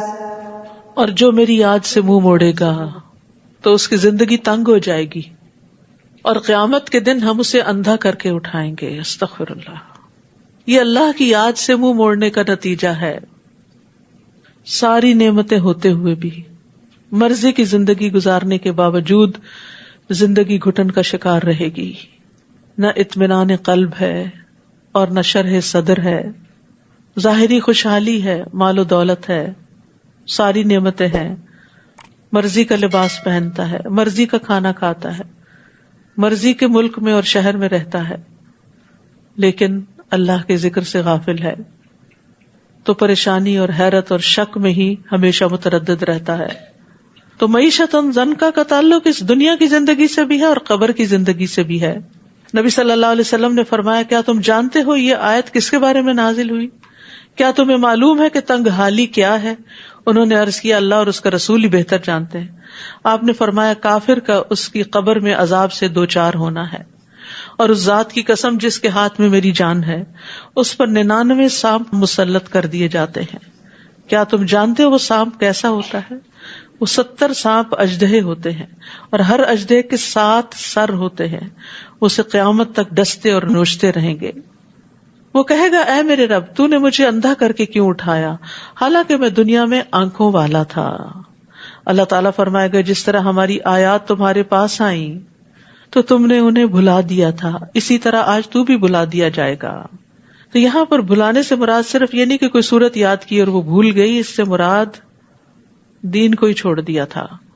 یعنی قرآن پڑھ کے سمجھ کے اللہ کی آیات کو جان کے، اور نبی صلی اللہ علیہ وسلم تشریف لائے، آپ نے لوگوں کو پڑھ کے سنایا، لوگوں کے سامنے ایمان کی راہیں روشن ہوئی اور پھر اس کے بعد بجھ گئی وہ روشنی.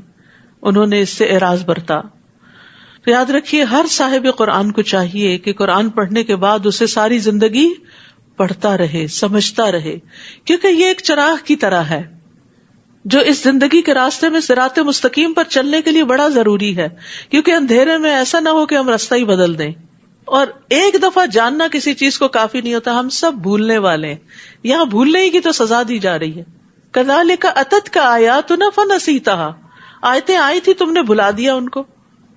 تو بھولنے کا علاج کیا ہے؟ بار بار پڑھنا، پھر پڑھنا. اور جو شخص بھی حد سے بڑھ جائے اور اپنے رب کی آیات پر ایمان نہ لائے، ہم اسے اسی طرح سزا دیں گے، اور آخرت کا عذاب تو شدید اور باقی رہنے والا ہے. کیا انہیں اس بات سے کوئی رہنمائی نہ ملی کہ ان سے پیشتر ہم کئی قوموں کو ہلاک کر چکے ہیں جن کے برباد شدہ ٹھکانوں میں یہ چلتے پھرتے ہیں؟ بلا شبہ اس میں اہل عقل کے لیے بہت سی نشانیاں ہیں. اور اگر تیرے رب کی بات پہلے سے طے شدہ نہ ہوتی اور مہلت مقرر نہ کی جا چکی ہوتی تو ان پر فوری عذاب آنا لازمی تھا. لہٰذا جو کچھ یہ کہتے ہیں اس پر صبر کیجیے اور اپنے رب کی حمد کے ساتھ تسبیح کیجیے. سورج کے طلوع اور غروب ہونے سے پہلے اور رات کے کچھ اوقات میں تسبیح کیجیے، اور دن کے کناروں پر بھی. اس طرح امید ہے کہ آپ خوش رہیں گے. پیچھے بھی آیا تھا نا کہ ہمیں معلوم ہے آپ کا سینہ گھٹتا ہے تو آپ تسبیح کیجیے اور سجدہ کیجیے. تو یہاں بھی تسبیح کا ذکر ہے، یعنی جب آپ کو کوئی تکلیف پہنچے تو کثرت سے تسبیح کریں، خاص طور پر فجر کے بعد اور مغرب سے پہلے. یہ دل کی راحت کا سبب بنتا ہے. اور آپ ان چیزوں کی طرف نظر اٹھا کر بھی نہ دیکھیے جو ہم نے مختلف طرح کے لوگوں کو دنیاوی زندگی کی زینت کے لیے دے رکھی ہیں، تاکہ ان چیزوں کے ذریعے ہم انہیں آزمائش میں ڈالیں. اور آپ کے رب کا رزق ہی بہتر اور پائندہ تر ہے. یعنی دنیا کی نعمتیں جو ہیں ان پہ نہ ریجھیں. اور اپنے گھر والوں کو نماز کا حکم دیجیے اور خود بھی اس پہ ڈٹ جائیے. ہم آپ سے رزق نہیں مانگتے، وہ تو ہم خود تمہیں دیتے ہیں، اور انجام پرہیزگاری کا ہی بہتر ہوتا ہے. یاد رکھیے خود بھی نماز پڑھنی اور بچوں کو بھی پڑھوانی ہے اور اس کی فکر کرنی ہے. ابن مسعود کہتے ہیں جس نے نماز ترک کی اس کا کوئی دین نہیں. قرآن پاک میں اللہ تعالیٰ فرماتے ہیں وَأَقِيمُوا الصَّلَاةَ وَلَا تَكُونُوا مِنَ الْمُشْرِكِينَ، اور نماز قائم کرو اور شرک کرنے والوں میں سے نہ ہو جاؤ. رسول اللہ صلی اللہ علیہ وسلم نے فرمایا بے شک انسان اور اس کے کفر اور شرک کے درمیان فرق نماز چھوڑنا ہے. قیامت کے دن سب سے پہلا سوال نماز کا ہوگا. نماز کی حفاظت کرنے والے اللہ کے فضل میں ہوں گے. کسی بھی طرح کی پریشانی میں نماز ہی کی طرف لوٹنا چاہیے. وقالو، اور وہ کہتے ہیں کہ ہمارے پاس اس کے رب کی طرف سے کوئی نشانی کیوں نہیں آتی؟ کیا ان کے پاس پہلے صحیفوں میں واضح دلیل نہیں آ چکی؟ اور اگر ہم انہیں اس سے پیشتر عذاب سے ہلاک کر دیتے تو وہ یہ کہتے کہ ہمارے رب تو نے ہمارے پاس رسول کیوں نہ بھیجا کہ ہم ذلیل و رسوا ہونے سے پہلے تیری آیات کی پیروی کر لیتے. قل کل متربص فتربصوا فستعلمون من اصحاب الصراط السوی ومن اهتدى. آپ ان سے کہیے ہر ایک انجام کار کا منتظر ہے، لہٰذا تم بھی انتظار کرو، جلد ہی تمہیں معلوم ہو جائے گا کہ ہم میں سے کون راہ راست پر ہے اور کون ہدایت یافتہ ہے. وآخر دعوانا ان الحمد للہ رب العالمین. سبحانک اللہم وبحمدک اشہد ان لا الہ الا انت استغفرک واتوب الیک. السلام علیکم ورحمۃ اللہ وبرکاتہ.